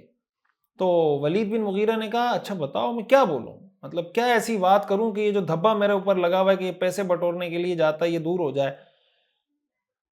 اور خود ولید نے کہا کہ دیکھو تم میں سب سے زیادہ شعر و شاعری کو، قافیہ کو، اور جناب نظم کو، وزن کو، ان ساری چیزوں کو تم سب سے میں زیادہ بہتر جانتا ہوں. اللہ کی قسم ان کا کلام ان میں سے کسی چیز کے ساتھ میچ نہیں کرتا، یہ شعر نہیں ہے. اللہ کی قسم کھا کر ولید بن مغیرہ نے کہا. اور آگے اس نے کہا واللہ ان لقولہ الذی یقول حلاوہ، اللہ کی قسم اس کے کلام میں ایک مٹھاس ہے. وَإِنَّ عَلَيْهِ لَطَلَاوَةً، اس کے کلام میں دلکشی ہے، وہ اس کے اندر ایک اٹریکشن ہے. وَإِنَّهُ لَمُثْمِرٌ أَعْلَاهُ، اس کا اوپر کا حصہ یعنی درخت کا جو اوپر کا حصہ ہوتا ہے وہ تشبیہ دے رہا ہے کہ اس کا جو اوپر کا حصہ ہے وہ بڑا پھلدار ہے، وہ بڑا زرخیز ہے. وَمُغْدِقٌ أَسْفَلُهُ، اس کا جو نچلا حصہ ہے وہ سیراب کرنے والا ہے. وَإِنَّهُ لَيَعْلُو وَلَا يُعْلَى، اور اللہ کی قسم یہ غالب ہونے کے لیے آیا ہے، مغلوب ہونے کے لیے نہیں آیا. وَإِنَّهُ لَيُحَطِّمُ مَا تَحْتَ، اور یہ اپنے نیچے آنے والی سب چیزوں کو رگڑ کر توڑ کر رکھ دے گا. اس کے جو دلی جذبات تھے اس نے بتایا کہ یہ میری سٹیٹمنٹ ہے، پیسے ویسے کی بات نہیں ہے، جو میں نے بات سنی ایک ریالٹی وہ تمہیں بتا رہا ہوں. ابو جہل نے کہا کہ یہی باتیں اگر آپ نے کرنی ہے، اس سے تو قوم مطمئن نہیں ہوگی کہ آپ کو ان سے کوئی محبت نہیں ہے، وہ تو یہی سمجھیں گے. آپ کوئی ان کے خلاف بات کریں گے تو آپ ان کے حق میں بات کر رہے ہیں. تو ولید نے کہا چلو پھر مجھے کچھ سوچنے کا موقع دو، میں سوچ کے بتاتا ہوں. کافی دیر سوچتا رہا. سوچنے کے بعد اس نے کہا کہ ایسا کرتے ہیں، میرے ذہن میں آ رہا ہے، اور تو کوئی ٹائٹل مجھے سمجھ نہیں آ رہا، ان کو جادوگر کا ٹائٹل دے دیتے ہیں. جادوگر کا ٹائٹل اس لیے دیتے ہیں کہ جادوگر کا کام بھی یہ ہوتا ہے کہ وہ میاں بیوی میں علیحدگی کروا دیتا ہے. جادوگر کا یہی کام ہوتا ہے کہ لوگوں کے رشتے توڑواتا ہے. تو حضور علیہ الصلوۃ والسلام بھی معاذ اللہ یہ کرتے ہیں کہ ایک شخص مسلمان ہو جاتا ہے، وہ اپنے ماں باپ کا نافرمان یعنی ماں باپ کو چھوڑ دیتا ہے، یا بیوی مسلمان ہو جاتی ہے وہ شوہر کو چھوڑ دیتی ہے. تو یہ ساحر کا جو ٹائٹل ہے یہ ہم دے سکتے ہیں. تو ایک پورے سوچے سمجھے منصوبے کے تحت، پوری ایک پلاننگ کے تحت انہوں نے حضور علیہ الصلوۃ والسلام کو جادوگر یا ساحر ڈکلیئر کر دیا اور اس بات کو عوام میں پھیلا دیا. اور بعض روایات میں یہ آتا ہے کہ ولید نے یہ بات اس موقع پر کہی تھی جب قریش کے لوگوں نے یہ حج سے پہلے انہوں نے مشورہ کیا. ابو جہل نے اس کے ساتھ مشورہ کیا کہ اب حج کا موقع ہے، لوگ دور دور سے آئیں گے اور ان کے کلام میں ایک تاثیر ہے، جب یہ بات کرتے ہیں لوگ متاثر ہوتے ہیں. تو پہلے سے کوئی ایسا پروپیگنڈا ہم کریٹ کرتے ہیں، کوئی ایسی چیز کو ان کے خلاف پروپیگیٹ کرتے ہیں کہ لوگ ان سے دور بھاگیں. تو انہوں نے کہا اس پہ کوئی، جیسے آج کل تھنک ٹینک ہوتا ہے نا، سمجھے یہ ابو جہل، ولید بن مغیرہ، یہ سارے اس زمانے کے کافروں کے تھنک ٹینک تھے جو حضور علیہ الصلوۃ والسلام کے خلاف، آج بھی دنیا کے اندر مسلمانوں کے خلاف تھنک ٹینک بنے ہوئے ہیں. اور حیرت کی بات ہے کہ مسلمانوں کو یہ چیز سمجھ میں نہیں آتی کہ وہ بھی کوئی تھنک ٹینک بنا کر کافروں کے خلاف کوئی دیکھیں کہ ہمارے خلاف جو سازشیں ہو رہی ہیں اس کو ہم کیسے ناکام بنا سکتے ہیں. تو یہ گویا ایک تھنک ٹینک تھا. انہوں نے کہا کیا ایسا کریں، سوچتے رہے. وہاں جا کے انہوں نے یہ ڈکلیئر کیا کہ بس ایک بات ہوگی ہماری اور سب کی ایک ہی بات ہوگی، تاکہ کسی کی بات میں کوئی اختلاف نہ ہو. ایسا نہ ہو کہ ہم کہہ رہے ہوں جادوگر، وہ کہہ نہیں جادوگر نہیں ہے مجنون ہے، وہ کہہ نہیں مجنون نہیں ہے شاعر ہے. ایک بات ہونی چاہیے سب کی. تو سوچے سمجھے منصوبے کے تحت پوری پلاننگ سے انہوں نے حضور علیہ الصلوۃ والسلام کو ساحر اور جادوگر ڈکلیئر کر دیا. اور کچھ روایات میں باقاعدہ ایک مکالمہ نقل ہوا ہے ابو جہل اور ولید بن مغیرہ کے درمیان. ولید بن مغیرہ نے قریش کے لوگوں سے ابو جہل سے کہا تم کہتے ہو کہ یہ مجنون ہے، کیا تم نے کبھی اس کو مجنونوں پاگلوں والی باتیں کرتے دیکھا ہے؟ انہوں نے کہا اللہ کی قسم نہیں دیکھا. تو اس نے کہا تم کہتے ہو یہ کاہن ہے، غیب کی خبریں دیتا ہے، کیا تم نے ان کو کاہنوں کی طرح بے تکی باتیں کرتے ہوئے دیکھا ہے؟ انہوں نے کہا اللہ کی قسم نہیں دیکھا. ولید بن مغیرہ نے کہا تم کہتے ہو شاعر ہے، کیا تم نے کبھی ان کو شاعری کرتے ہوئے دیکھا ہے؟ کہنے لگے اللہ کی قسم نہیں. ولید نے کہا تم کہتے ہو کہ یہ جھوٹے ہیں، کیا تم نے کبھی ان کو جھوٹ بولتے ہوئے دیکھا ہے؟ کہنے لگے اللہ کی قسم کبھی نہیں دیکھا. تو پھر قریش نے کہا کہ ان باتوں میں ہم تمہارے ساتھ متفق ہیں، بتائیں ٹائٹل کیا دینا ہے ان کو، ٹائٹل کیا دینا ہے. آج ہمارے ہاں دین کے خلاف جب وہاں کے تھنک ٹینک بات کرتے ہیں اور اسلام کے خلاف کوئی پروپیگنڈا چھوڑتے ہیں، ہمارے مسلمان اس کو سچ سمجھنا شروع ہو جاتے ہیں، اس لیے کہ اس کے پیچھے پوری محنت ہوتی ہے. میں اس کی تفصیل کی طرف آتا ہوں. تو اس پر ولید کچھ دیر خاموش رہا، اور خاموش رہنے کے بعد سوچنے کے بعد اس نے کہا یہ جادوگر کا جو ٹائٹل ہے نا، اس لیے بہتر ہے کہ جیسے میاں بیوی میں جادوگر تفریق کرواتا ہے، ان کے ذریعے بھی تفریق ہو جاتی ہے، لہٰذا یہ ٹائٹل ہم ان کو دے دیتے ہیں. قرآن کریم کی جو آیات ہے نا سورۃ المدثر کی، وہ ولید بن مغیرہ کے بارے میں نازل ہوئی. میں نے آپ کو بتایا تھا کہ سورہ علق کی یہ سورہ مدثر بھی آپ کو پتا ہے نا کہ ابتدائی وحی جو ہے ان آیات میں شامل ہے، سورہ مدثر جو بالکل ابتدا میں نازل ہوئی ہیں. تو سورہ علق کی ابتدائی آیات اقرأ بسم ربک الذی شروع ہوئی اور ابو جہل کی بدبختی کے تذکرے پہ ختم ہوئی.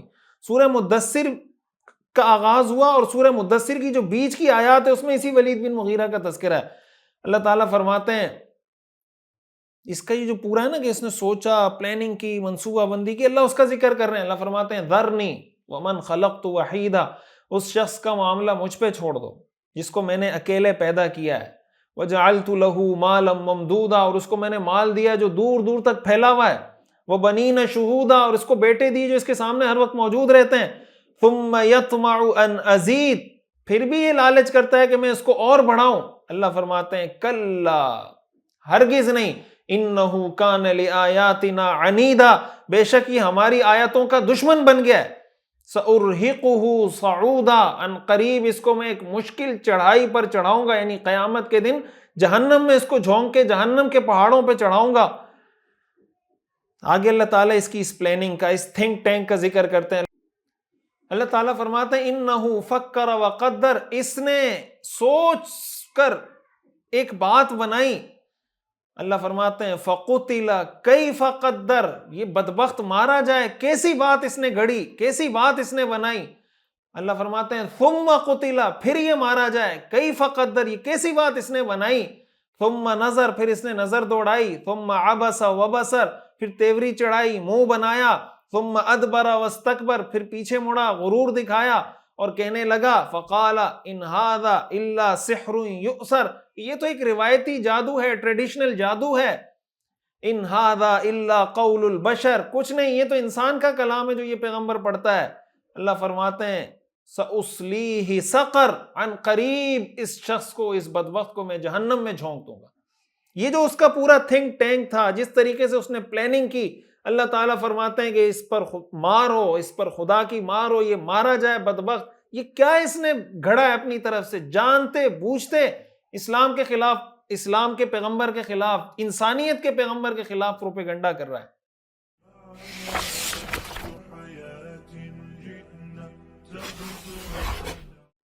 اس سے ہمیں کیا معلوم ہوتا ہے کہ اسلام کے خلاف یہ جو سائیکولوجیکل وار ہے، میڈیا وار ہے، کہ کس طریقے سے آپ نے اسلام کے خلاف پروپیگنڈا کر کے اسلام کو، اسلامی تعلیمات کو، پیغمبر کو، دین کا کام کرنے والوں کو بدنام کرنا ہے.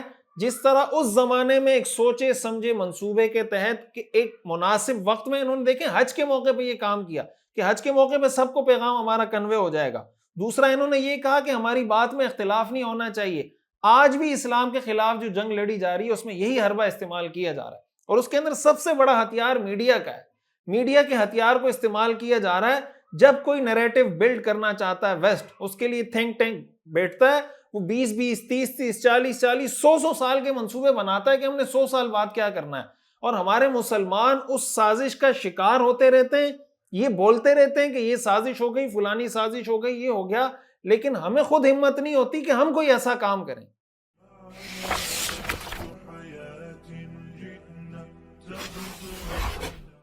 بھائی اگر وہ تھنک ٹینک بنا سکتے ہیں، ہم کیوں تھنک ٹینک نہیں بنا سکتے؟ کیا ہم پٹنے کے لیے پیدا ہوئے ہیں؟ کیا ہم مرنے کے لیے پیدا ہوئے ہیں؟ ہم قتل ہونے کے لیے پیدا ہوئے ہیں؟ قرآن کریم میں تو اللہ نے فرمایا کہ یہ دین اللہ نے غالب کرنے کے لیے بھیجا ہے. هو الذی ارسل رسولہ بالہدی ودین الحق لیظہرہ علی الدین کلہ، سارے دینوں پر غالب کرنے کے لیے بھیجا ہے. اور ہم پٹتے چلے جا رہے ہیں، مرتے چلے جا رہے ہیں، قتل ہوتے چلے جا رہے ہیں، ظلم کا شکار ہوتے چلے جا رہے ہیں. ہمارے مسلمانوں کا ایک مسئلہ اور بھی ہے. دیکھیں آپ اگر دنیا میں آج ہمارے جو مطلب با اثر لوگ ہیں، پیسے والے لوگ ہیں، آپ اگر ان کو یہ کہیں نا کہ میں نے مدرسہ بنانا ہے، آپ کو چندہ دے دیں گے. آپ ان کو کہیں میں نے یتیم خانہ بنانا ہے، آپ کو پیسے دے دیں گے. مسجد بنانی ہے، پیسے دے دیں گے. لیکن اگر آپ کسی شخص کو یہ کہیں میں نے تھنک ٹینک بنانا ہے، مجھے اس کے لیے پیسے چاہیے، مجھے اس کے لیے جگہ چاہیے، مجھے اس کے لیے ٹیم چاہیے، مجھے اس کے لیے کمپیوٹر چاہیے، پورا ایک سسٹم چاہیے، مجھے کچھ کوالیفائڈ لوگ چاہیے، ان کو تنخواہ دینی ہے، کہے گا یار یہ تھنک ٹینک یہ آپ نے کیا شروع کیا ہوا ہے؟ کوئی دین کا کام کرے. دین کا کام جو میں کہتا ہوں نا، سیرت نہ پڑھنے کی وجہ سے ہم نے بہت لمیٹڈ کر دیا ہے. وہ کہے گا دین کا کام ہے مسجد بناؤ، مدرسہ بناؤ، یتیم خانہ بناؤ، کوئی بچوں کے لیے، وہ 4 5 6 چیزیں ہیں. تو بھائی آج امت کو اس چیز کی ضرورت ہے، اس نہج پہ کام کرنے کی ضرورت ہے. دیکھیں 20 30 سال پہلے یہ نیریٹو ڈیولپ کیا گیا کہ ہم نے جہاد کو یا مسلمانوں کو ٹیررسٹ اور اسلام کو ٹیررزم کا مذہب ڈکلیئر کرنا ہے. کتنے زور و شور کے ساتھ 20 30 سال یہ جھوٹ بولا گیا، حتیٰ کہ خود مسلمان ایک دوسرے کو دہشت گرد سمجھنے لگ گئے. مسلمانوں کو دہشت گرد ڈکلیئر کیا گیا، اور امریکہ جس نے افغانستان پہ حملہ کیا، جس نے عراق پہ حملہ کیا، جس نے انسانیت کا قتل عام کیا، پچھلے 100 سالوں کے اندر آپ پہلی جنگ عظیم کی ہسٹری اٹھا کے دیکھیں، 40 ملین لوگ مرے ہیں، دوسری جنگ عظیم میں 80 ملین لوگ مرے ہیں، برما میں مسلمانوں کے ساتھ کیا ہوا، شام میں کیا ہوا، فلسطین میں کیا ہوا، افغانستان میں کیا ہوا، عراق میں کیا ہوا، صومالیہ میں کیا ہوا، پچھلے 100 سالوں میں 1 کروڑ سے زائد انسان وہ مار چکے ہیں، وہ انسانیت کے علم بردار ہیں، اور جن مسلمانوں پہ حملہ کر کے ان کو مارا جا رہا ہے ان کو ٹیررسٹ اور دہشت گرد ڈکلیئر کر دیا گیا، اور ہمارے مسلمانوں کے اندر یہ ہمت اور یہ تپڑ نہیں کہ وہ اپنے آپ کو بتا سکیں کہ اسلام دہشت گردی کا مذہب نہیں ہے، دہشت گرد آپ ہیں، آپ قتل کر رہے ہیں انسانیت کو، اور انسانیت کے نام پہ قتل کر رہے ہیں، آپ ہیومنزم کا دعویٰ کرتے ہیں لیکن آپ انسانیت کے قائل نہیں ہیں، آپ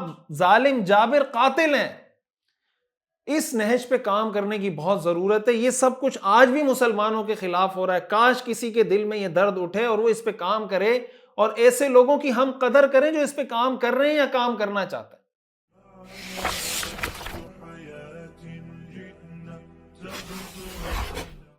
علماء نے لکھا ہے، مفسرین نے، قرآن کریم سورۃ القلم کی یہ جو آیات ہیں نا، یہ بھی حضور علیہ الصلوۃ والسلام کے انہی دشمنوں کے بارے میں نازل ہوئی ہیں۔ میں وہ آیات آپ کے سامنے پڑھتا ہوں۔ کچھ کہتے ہیں یہ ولید بن مغیرہ کے بارے میں نازل ہوئی، کچھ کہتے ہیں یہ اسود بن عبد یغوث کے بارے میں نازل ہوئی جس کا ہم نے تذکرہ کیا، کچھ کہتے ہیں اخنس بن شریک کے بارے میں نازل ہوئی۔ اللہ تعالیٰ ارشاد فرماتے ہیں وَلَا تُطِعْ كُلَّ حَلَّافٍ مَّهِينٍ، کسی بھی ایسے شخص کی باتوں میں نہ آنا جو بہت زیادہ قسمیں کھانے والا اور بے وقت شخص ہے۔ بہت زیادہ قسمیں کھانا اسلام کی نظر میں بہت بری حرکت ہے، یہ جو قسمیں کھاتے رہتے ہیں نا بار بار، قسم سے قسم سے قسم سے، یہ بہت بری بات ہے۔ اللہ فرماتے ہیں ایسے شخص کی باتوں میں نہ آنا جو بہت زیادہ قسمیں کھاتا ہے، بے وقت ہے، ہمازن، تانے دینے کا عادی ہے، مشاء بنمیم، چغلیاں لگاتا پھرتا ہے، مناع للخیر، بھلائی سے روکنے والا ہے، معتدن، زیادتی کرنے والا ہے، اثیم، بدعمل ہے، عتل، بد مزاج ہے، بعد ذالک زنیم، اس کے علاوہ نچلے نسب والا ہے، نیچ ذات کا ہے، ان کان ذا مال و بنین، صرف اس وجہ سے کہ وہ بڑے مال اور اولاد والا ہے۔ اللہ فرماتے ہیں اذا تتلا علیہ آیاتنا، اس کے سامنے جب ہماری آیات پڑھ کر سنائی جاتی ہیں، قالا، تو کہتا ہے اساطیر الاولین، یہ پچھلے لوگوں کے افسانے ہیں، کہانیاں ہیں۔ اللہ فرماتے ہیں سنسمہ علی الخرطوم، ہم ان قریب اس کی سونڈ پر، یعنی اس کی ناک پر اس کو داغ دیں گے۔ کہتے ہیں نا ناک کاٹ دی، اللہ فرماتے ہیں ہم اس کی ناک کاٹ دیں گے، یعنی یہ اس کو بے عزت کر دیں گے، اس کو جہنم میں داخل کریں گے۔ یہ بھی انہی دشمنوں کا تذکرہ ہے جن کا تذکرہ میں آپ کو بتا رہا ہوں، ولید بن مغیرہ، اسود بن عبد یغوث، اخنس بن شریق، یہ وہی لوگ ہیں جن کے بارے میں قرآن کریم کی آیات نازل ہوئی۔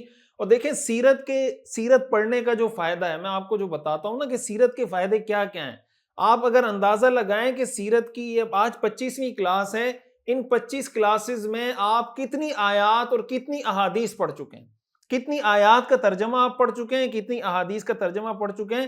میں نے اپنی ٹیم کو کہا ہے وہ سارا ڈیٹا مجھے جمع کر کے دیں، تو آپ کو پتہ چلے گا کہ سیرت جب آپ پڑھیں گے، آپ قرآن بھی پڑھ لیں گے، سیرت جب آپ پڑھیں گے آپ حدیث بھی پڑھ لیں گے، سارا دین کا مزاج آپ کو سمجھ میں، نچوڑ آپ کے ہاتھ میں آ جائے گا۔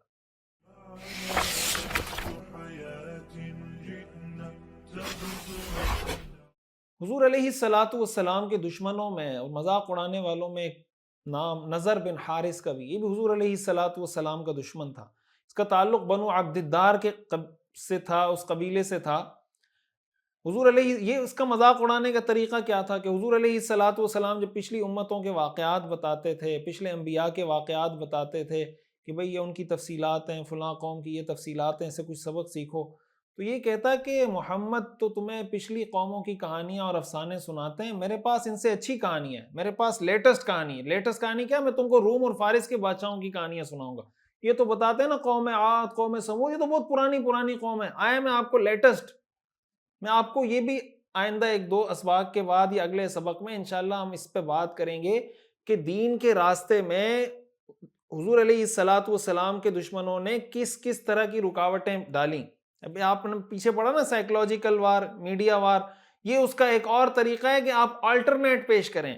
دین سے لوگوں کو دور کرنے کا ایک طریقہ یہ کہ اگر آپ کسی بھی طریقے سے کامیاب نہیں ہوتے، آپ لوگوں کو گانے سننے پہ لگا دیں، فلموں پہ لگا دیں، ڈراموں پہ لگا دیں، فضول کاموں پہ لگا دیں، پرینکس پہ لگا دیں، کوئی بھی ایسا فضول کام، کوئی ایسی ایکٹیویٹی لوگوں کے لیے تلاش کریں کہ وہ اسی میں لگے رہیں۔ دین، کم از کم دین نہ پڑھیں۔ میں نے مولانا ابو الحسن ندوی رحمۃ اللہ علیہ نے یا کہیں میں نے کسی کتاب میں پڑھا تھا، انہوں نے لکھا کہ جب انگریز یہاں پر آیا بر صغیر کے اندر، تو انہوں نے جو ہمارا اسکولوں کا جو نصاب ہے انہوں نے اس کو سیکولر کیا۔ سیکولر کیسے کیا؟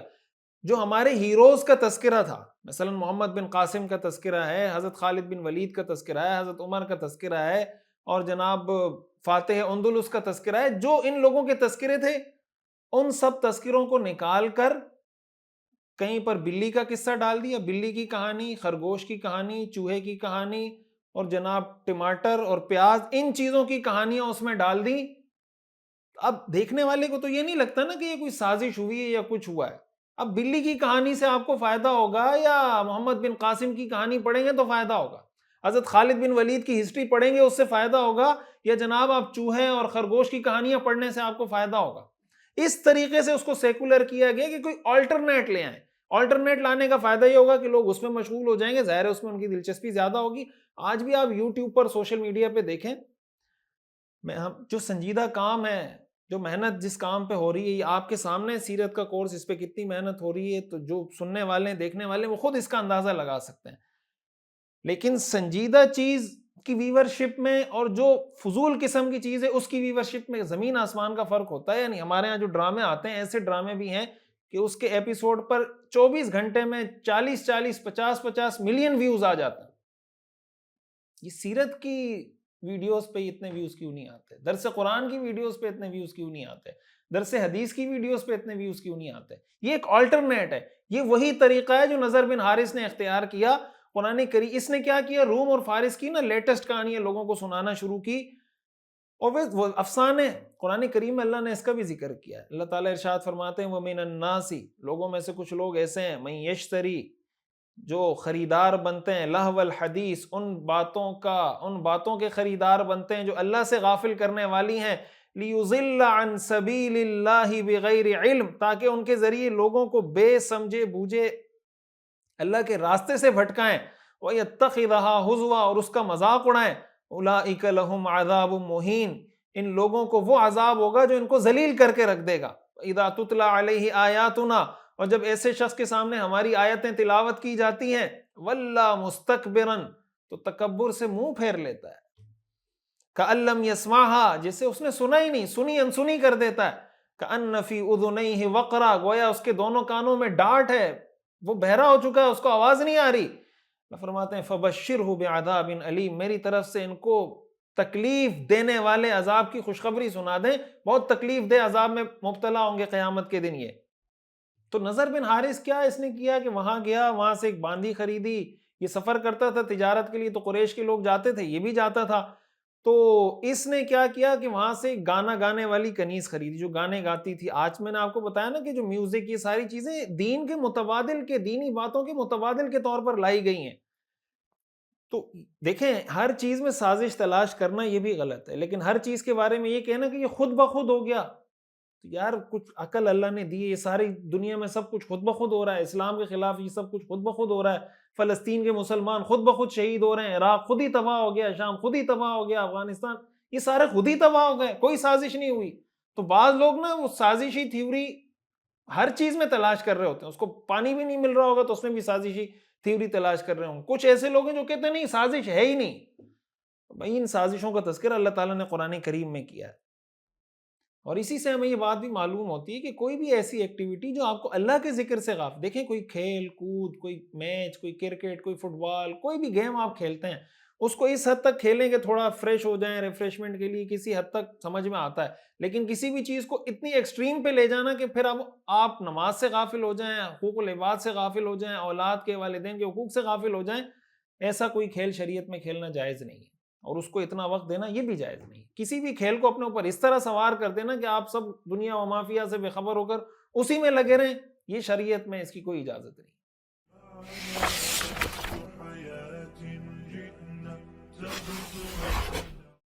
ایک اور شخص حارث بن طلاطلہ، اس کے مختلف نام تاریخ کی کتابوں میں ہیں، حارث بن طلاطلہ بھی ہے، حارث بن عیطل بھی ہے، بعض روایات میں حارث بن غیطلہ بھی ہے، یہ بھی ان لوگوں میں شامل تھا جو حضور علیہ السلام کا مذاق اڑایا کرتے تھے۔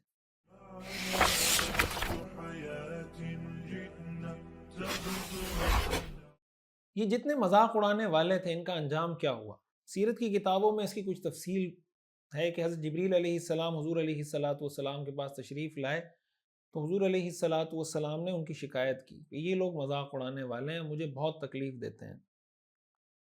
کہتے ہیں نا کہ یہ جو چپ کی بد دعا ہوتی ہے نا، اس سے اپنے آپ کو بچانا چاہیے۔ آپ نے کسی کو تکلیف دی اور وہ چپ ہو گیا تو اس کا مطلب آپ کا انجام بہت برا ہوگا۔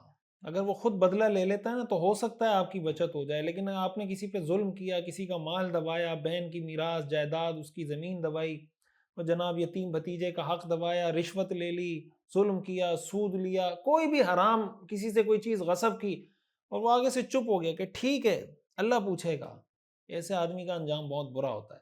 حضور علیہ السلام نے حضرت جبریل کو بتایا ایک ایک کر کے، آپ نے فرمایا ولید بن مغیرہ، حضرت جبریل علیہ السلام نے ولید بن مغیرہ کی طرف اس کی انگلی کی طرف اشارہ کیا اور فرمایا قد کفیتہ، آپ کی طرف سے ان سے نمٹ لیا گیا۔ آپ نے بتایا اسد بن مطلب بھی ہے، حضرت جبریل نے اس کے گردن کی طرف اشارہ کیا اور فرمایا قد کفیتہ، ان کی طرف سے بھی آپ سے نمٹ لیا گیا آپ کی طرف سے۔ آپ نے اسود بن عبد یغوث کی طرف بتایا، حضرت جبریل علیہ السلام نے اس کے سر کی طرف اشارہ کیا، فرمایا کفیتہ، آپ کی طرف سے نمٹ لیا گیا اس سے۔ آپ نے حارث بن طلاطلہ کا بتایا، حضرت جبریل علیہ السلام نے اس کے پیٹ کی طرف اشارہ کیا، فرمایا کہ کفیتہ، بس آپ بے غم ہو جائیں۔ عاص بن وائل گزرا، آپ نے فرمایا کہ یہ بھی اس نے اس کے پاؤں کے تلووں کی طرف اشارہ کیا حضرت جبریل علیہ السلام نے اور فرمایا کفیتہ، آپ کی طرف سے اس سے بھی نمٹ لیا گیا۔ تو روایات میں لکھا ہے کہ یہ سارے لوگ پھر ایسے ہی مرے۔ ولید بن مغیرہ یہ کسی قبیلہ خزاعہ کے کسی شخص کے قریب سے گزر رہا تھا، وہ تیر بنا رہا تھا، اس کی تیر نے اس کی انگلی کو زخمی کیا اور وہ زخم اس کی موت کا سبب بنا۔ اسود بن عبد یغوث کے سر پر سر کی طرف اشارہ کیا تھا، اس کے سر پہ کوئی پھوڑا نکلا اور وہ پھوڑا نکلا اور اسی کی وجہ سے وہ مرا ہے۔ اسود بن مطلب ایک دن کسی درخت کے نیچے بیٹھا تھا اور کہنے لگا کہ میرے بیٹو تم مجھے بچاؤ گے نہیں، مجھے قتل کیا جا رہا ہے۔ اس کے بیٹے کہنے لگے ہمیں تو کچھ نظر نہیں آ رہا۔ وہ بار بار کہتا رہا کہ مجھے آنکھوں میں کانٹوں سے چبویا جا رہا ہے، اس کی آنکھوں کی طرف اشارہ کیا تھا۔ میں نے آپ کو بتایا حضور نے اس کو بد دعا دی تھی، اللہم اعمی بصرہ، اس کی آنکھوں کو اندھا کر دے، یہاں تک کہ اس کی بینائی ختم ہو گئی۔ حارث بن عیطل جو تھا اس کے پیٹ میں پانی بھر گیا، یہ اس کی موت کا سبب بنا۔ اس حد تک پیٹ میں پانی بھرا کہ اس کے جو فضلات جو گندگی تھی وہ منہ سے نکلنے لگی۔ عاص بن وائل گدھے پہ سوار ہو کے کہیں طائف جا رہا تھا، ایک جھاڑی کے کانٹے نے اس کے پاؤں کے تلوے میں لگا اور وہ زخم اس کا بڑھتا رہا اور اس سے وہ مر گیا۔ یہ ان مذاق اڑانے والوں کا انجام تھا اور اللہ نے اپنا وعدہ سچ کر کے دکھا دیا۔ اللہ نے فرمایا انا کفیناک المستہزئین، جو آپ کا مذاق اڑانے والے ہیں ہم آپ کو ان کی طرف سے کافی ہیں، اور اللہ تعالیٰ نے بتا دیا کہ میں کافی ہوں۔ تو دین کی دشمنی کرنے والا، اسلام کی دشمنی کرنے والا، اس کا انجام ایسا ہی ہوا کرتا ہے۔ اللہ ہمیں دین کا خادم بنائے، دین کا مذاق اڑانے والا نہ بنائے۔ آج جو ہم نے سارا سبق پڑھا، اس سے کچھ اسباق ہے جو ہمیں سیکھنے کو ملتے ہیں۔ میں ون بائی ون کر کے کچھ تو میں درمیان میں بتاتا رہا، کچھ اہم چیزیں میں آپ آخر میں بتا دیتا ہوں۔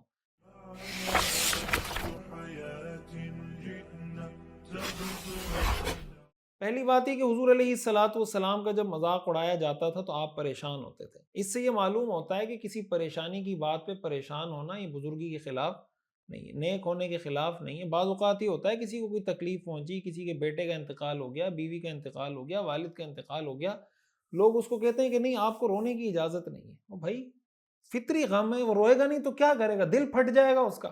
ہاں چیخنے چلانے کی شریعت اجازت، اس لیے کہ یہ غیر فطری چیخنا چلانا، گریبانوں کو پھاڑنا، اس کی اجازت نہیں ہے۔ رسول اللہ صلی اللہ علیہ وسلم نے فرمایا من ضرب الخدود وشق الجیوب فلیس منا، جس نے چہرے پہ مارا، گریبانوں کو چاک کیا، اس کا ہم سے کوئی تعلق نہیں۔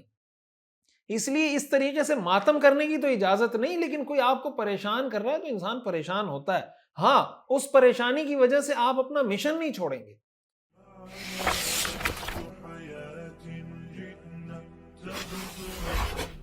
یعنی آپ دین کا کام کر رہے ہیں، لوگ کہتے ہیں ہم دین کا کام کر رہے ہیں، کوئی کہتا ہے میرا کزن میرا مذاق اڑا رہا ہے، کوئی کہتا ہے میرا چچا مذاق اڑا رہا ہے، خاتون ہے تو وہ کہتی ہے میری چچی مذاق اڑا رہی ہے، میری فلاں کزن مذاق اڑا رہی ہیں۔ بھائی وہ آپ کا مذاق اڑائیں گی۔ اللہ تعالیٰ نے رسول اللہ صلی اللہ علیہ وسلم کو فرمایا قد نعلم انہ لیحزنک الذی یقولون، اے رسول ہمیں یہ بات خوب معلوم ہے کہ یہ لوگ جو باتیں بناتے ہیں آپ کو اس سے بہت تکلیف ہوتی ہے، لیکن اللہ فرماتے ہیں انہم لا یکذبونک، یہ اصل میں آپ کو نہیں جھٹلاتے، ولکن الظالمین بآیات اللہ یجحدون، یہ ظالم لوگ اللہ کی آیات کا انکار کرتے ہیں۔ دین کا کام، آپ کو اگر کوئی قرآن سنا رہا ہے اور آپ اس کا مذاق اڑا رہے ہیں، آپ اس کا مذاق نہیں اڑا رہے، آپ اللہ کی آیات کا مذاق اڑا رہے ہیں۔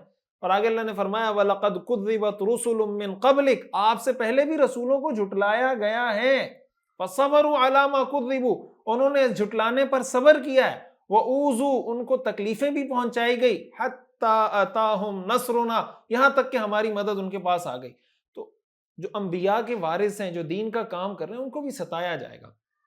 آپ اگر معاشرے کی اصلاح کے لیے کوئی کام کر رہے ہیں نا، ایک پازیٹیو سوچ لے کے آپ اٹھیں، یقیناً ایسے لوگ معاشرے میں ہوں گے جو آپ کی قدر کریں گے، اور ایسے لوگ بھی معاشرے میں ہوں گے جو آپ کو تکلیف پہنچائیں گے، آپ کا مذاق اڑائیں گے۔ آپ نے مایوس نہیں ہونا، وقتی طور پہ تکلیف ہونا، پریشانی ہونا کہ یار یہ کیوں میرے دشمن ہے، میں ان کا خیر خواہ ہوں۔ انبیاء بھی پریشان ہوتے تھے۔ قرآن کریم میں ایک اور آیت میں اللہ تعالیٰ نے ارشاد فرمایا وَلَقَدِ اسْتُهْزِئَ بِرُسُلٍ مِّن قَبْلِكَ، آپ سے اے پیغمبر حقیقت یہ ہے کہ آپ سے پہلے پیغمبروں کا بھی مذاق اڑایا گیا ہے۔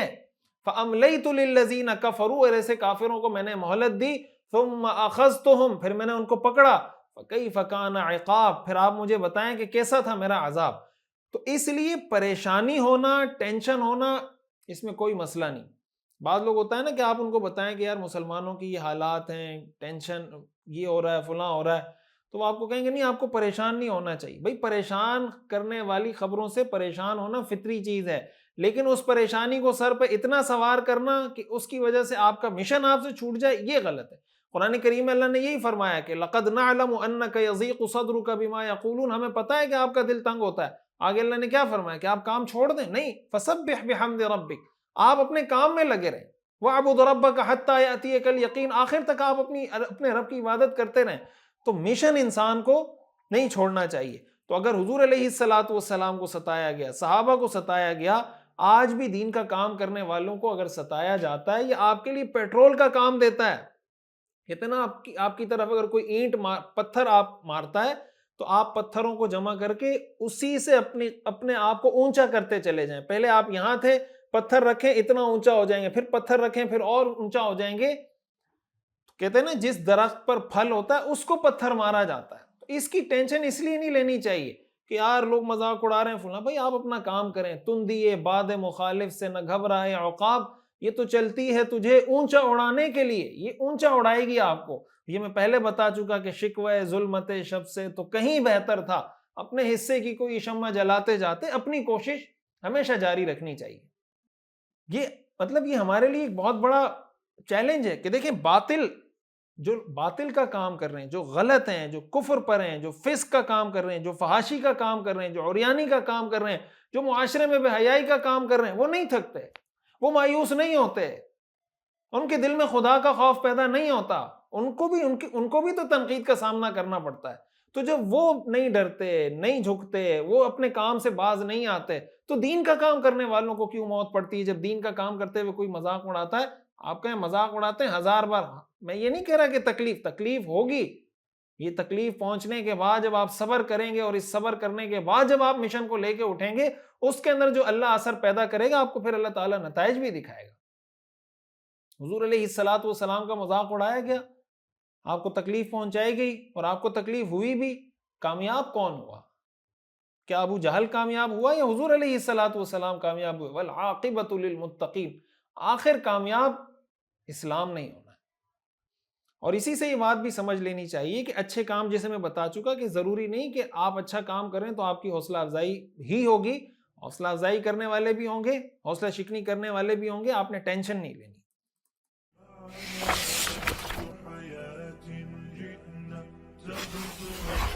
ایک اور سبق جو ہمیں اس سے سیکھنے کو ملتا ہے کہ قرآن کریم میں آپ دیکھیں، جو میں نے آپ کو آیات سنائی، قرآن کریم میں اللہ تعالیٰ نے ان کی برائیاں بیان کی کہ قسمیں کھاتے ہیں، بے وقت ہیں، بد نسل ہیں، وغیرہ وغیرہ وغیرہ۔ اس سے معلوم ہوتا ہے کہ برے لوگوں کی برائی، ان کی بری عادتیں، ان کی غلط باتیں، غلط حرکتیں لوگوں کو بتانا یہ کوئی بری بات نہیں ہے، یہ قرآن کا اسلوب ہے۔ قرآن کریم نے ولید بن مغیرہ، عاص بن وائل، اسود بن عبد یغوث، ان کی ساری حرکتیں قرآن میں بیان کی ہیں۔ بعض اوقات کیا ہوتا ہے کہ ہم جب اخلاق کی، دین کی بات کرتے ہیں یا دین کے دشمنوں کی جو اچھی عادتیں بیان کی جاتی ہیں اور ان کی بری عادتیں بیان نہیں کی جاتی تو مسلمانوں کے دل میں ان کے لیے نرم گوشہ ہی ہوتا ہے. ان کو یہ نہیں پتا ہوتا کہ دوسری یعنی سیکنڈ سائیڈ آف پکچر کیا ہے, پکچر کی دوسری طرف کیا ہے, وہ ان کو نہیں دکھایا جا رہا ہوتا, جس کی وجہ سے وہ مسلمانوں سے متنفر ہو رہے ہوتے ہیں اور کافروں کے لیے ان کے دل میں محبتیں پیدا ہوتی چلی جا رہی ہیں. تو مسلمان علماء کی, اسکالرز کی, سیاسی لیڈرز, میڈیا, قومی رہنماؤں کی اجتماعی اور ہر فرد کی ذاتی سطح پر یہ ذمہ داری ہے کہ وہ ان کی بری عادتیں بھی لوگوں کو بتائے, دوسرا چہرہ بھی بتائے کہ یہ ان کا چہرہ ہے, یہ ذمہ داری ہے. قرآن میں اللہ تعالیٰ نے بتایا کہ یہ ان کی حرکتیں. ہمارے ہاں بعض اوقات اگر کوئی اس پہ بات کرے اس کو بد اخلاقی سمجھا جاتا ہے. اخلاق کا مطلب یہ کہ آپ سب کی تعریف کریں, سب کی خوبیاں بیان کریں, کافر ہے, اسلام کا دشمن ہے, اور جناب مسلمانوں کا قاتل ہے, آپ تعریف کرتے ہیں. بھائی جو مسلمانوں کا, قرآن کا, اسلام کا دشمن ہے اس کی برائی بیان کر کے لوگوں کو اس سے متنفر کریں.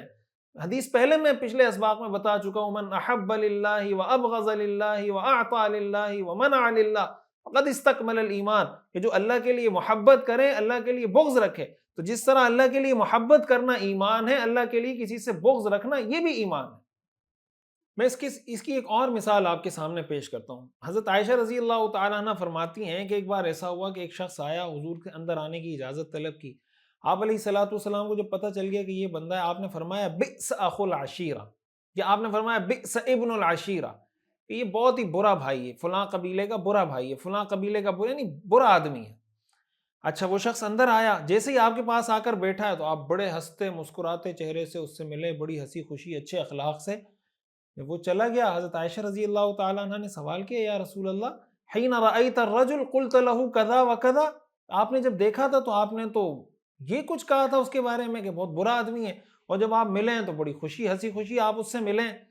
آپ نے فرمایا عائشہ مجھے یہ بتاؤ تم نے مجھے کب بدگوئی کرنے والا, کسی سے بد اخلاقی کرنے والا پایا ہے؟ اور آگے آپ نے فرمایا ان شر الناس عند اللہ منزلۃ یوم القیامہ من ترکہ الناس اتقاء شرہ, قیامت کے دن اللہ کے ہاں بدترین لوگ وہ ہوں گے جن کے شر سے بچنے کے لیے لوگ ان سے ملنا چھوڑ دیں. اب دیکھیں یہاں پہ حضور علیہ الصلوۃ والسلام نے دو کاموں کو جمع کیا. وہ برا شخص تھا, آپ کی ذمہ داری تھی کہ بتائیں کہ یہ برا ہے, آپ نے بتا دیا. آپ کے پاس آیا, آپ کے اخلاق اچھے تھے, آپ اس سے اچھے اخلاق سے پیش آئے, لیکن آپ اگر اس کو برا سمجھتے تھے تو آپ نے حضرت عائشہ کو بتا دیا کہ یہ برا شخص ہے. تو آپ اگر کسی شخص کو برا سمجھتے ہیں کہ یہ دین کا دشمن ہے, آپ بتا دیں. ہاں یہ الگ بات ہے کہ اگر وہ آپ کے پاس آتا ہے, آپ اس کے شر سے بچنے کے لیے کہ یار اگر اب میں اس کے ساتھ کوئی بد اخلاقی کروں گا, یہ کوئی مجھے تکلیف پہنچائے گا, اس کے شر سے بچنے کے لیے آپ ملیں ہنسی خوشی, جی جی بہت زبردست, بس ملیں اس سے اچھے طریقے سے, اس لیے کہ آپ اس کے شر سے بچ جائیں. اور یا پھر اس نیت سے آپ اس سے اچھے طریقے سے ملیں کہ ہو سکتا ہے میں اچھے طریقے سے ملوں گا, یہ اپنی بری عادت چھوڑ دے. مثال کے طور پہ اس گناہ میں مبتلا ہے, میں اگر غصے سے ملوں گا تو اور باغی ہو جائے گا, اچھے طریقے سے ملوں گا تو قریب آ جائے گا.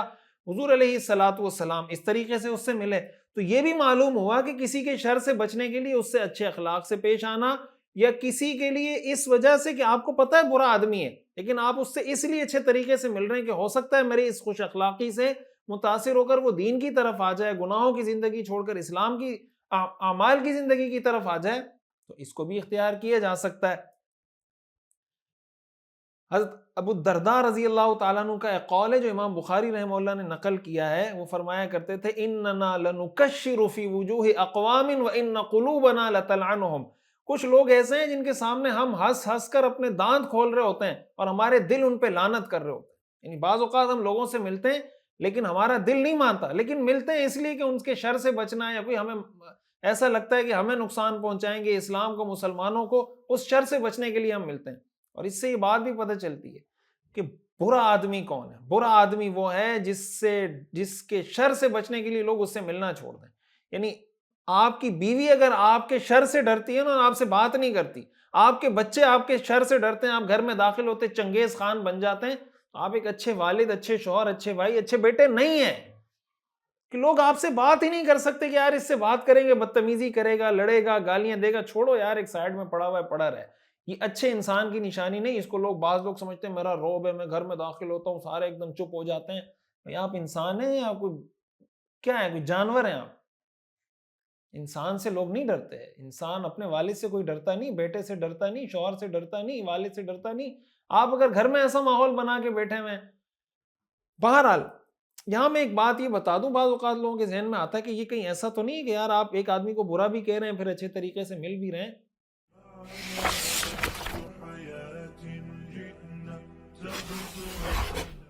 دیکھیں دو اصطلاحات استعمال ہوتی ہیں, ٹیکنیکل الفاظ ہیں, اس کو تھوڑا سمجھ لیں. ایک اصطلاح استعمال ہوتی ہے مدارات, لکھا ہوا آ جائے گا. ایک اصطلاح استعمال ہوتی ہے مداہنت. مدارات کا مطلب یہ ہوتا ہے جو میں نے آپ کو بتایا کہ آپ کسی شخص کو سمجھتے ہیں کہ یہ برا ہے, لیکن آپ اس سے اچھے طریقے سے ملتے ہیں, اس کی کسی غلط کام کی تائید نہیں کرتے, اس کی تعریف نہیں کرتے جھوٹی کہ آپ بہت اچھا کام کر رہے ہیں, جو آپ کام کر رہے ہیں نا بہت بہترین کام کر رہے ہیں, تعریف نہیں کرتے, ملتے اچھے طریقے سے. یا تو اس وجہ سے کہ اس کے شر سے بچیں, محفوظ رہیں, یا اس وجہ سے کہ آپ اس کو دعوت دینا چاہتے ہیں, اپنی طرف راغب کرنا چاہتے ہیں کہ پہلے میرے قریب آ جائے گا تو پھر میں اس کو بات کروں گا, میری بات مان لے گا.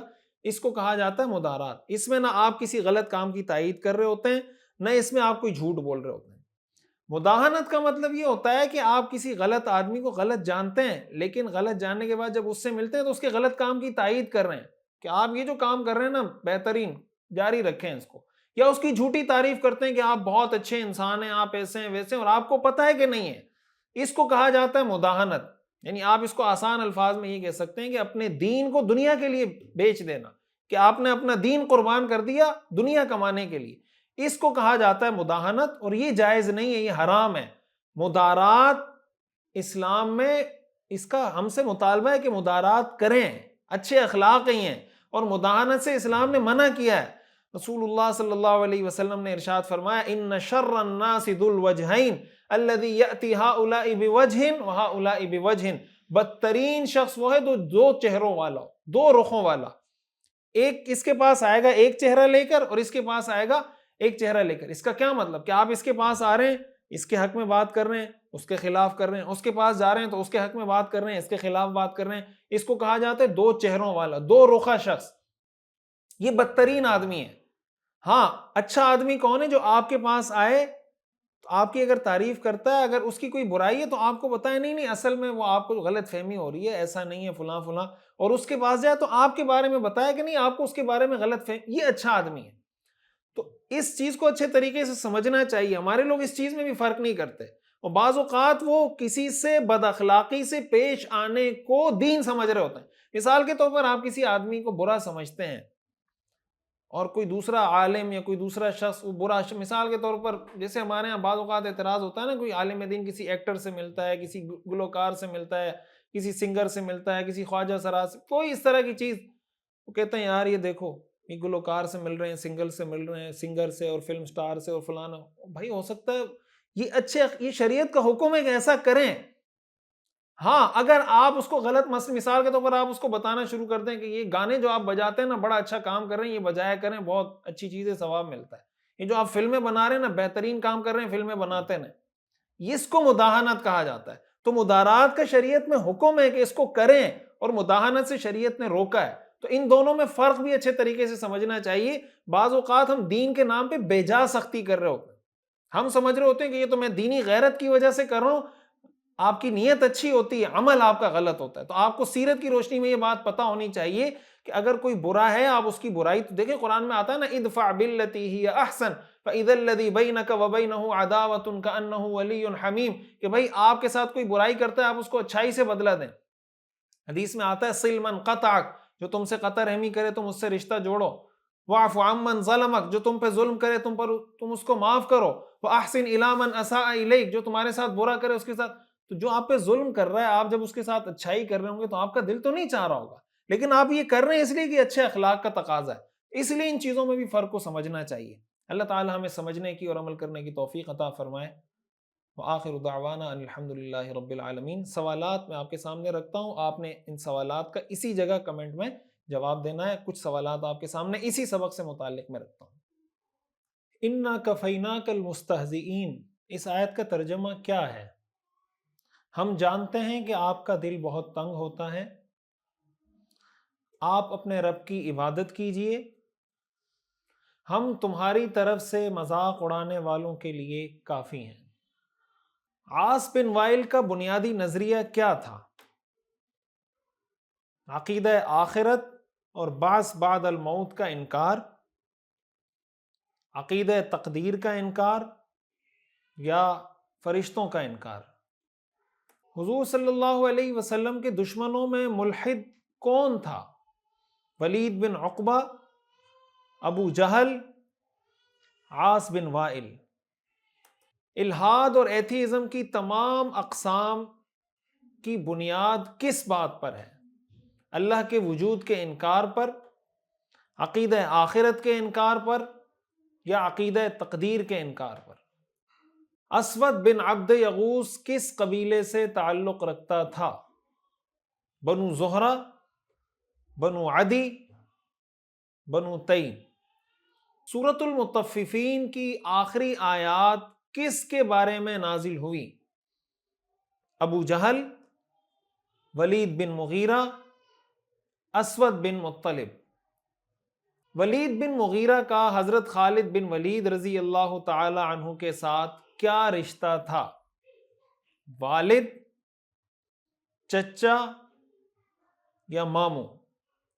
حضور علیہ الصلاۃ والسلام کو پوری منصوبہ بندی کے ساتھ کس نے جادوگر کہنا شروع کیا تھا؟ عاص بن وائل، ولید بن مغیرہ، عقبہ بن ابی معیط۔ قرآن کریم کے مقابلے میں روم اور فارس کے افسانے کون سناتا تھا؟ ولید بن مغیرہ، ابو جہل یا نضر بن حارث؟ کیا اچھے کام کا یہ مطلب ہے کہ سارے لوگ آپ کی حوصلہ افزائی کریں گے؟ ہاں، نہیں۔ کیا برے لوگوں کی برائی سے لوگوں کو آگاہ کرنا غلط بات ہے؟ جی، غلط بات ہے۔ نہیں، غلط بات نہیں۔ برے لوگوں سے اچھی نیت کی وجہ سے، ان کے شر سے بچنے کے لیے یا ان کی اصلاح کی نیت سے اچھے اخلاق سے ملنا کیسا ہے؟ جائز ہے، ناجائز ہے، مستحب ہے؟ وآخر دعوانا ان الحمد للہ رب العالمین۔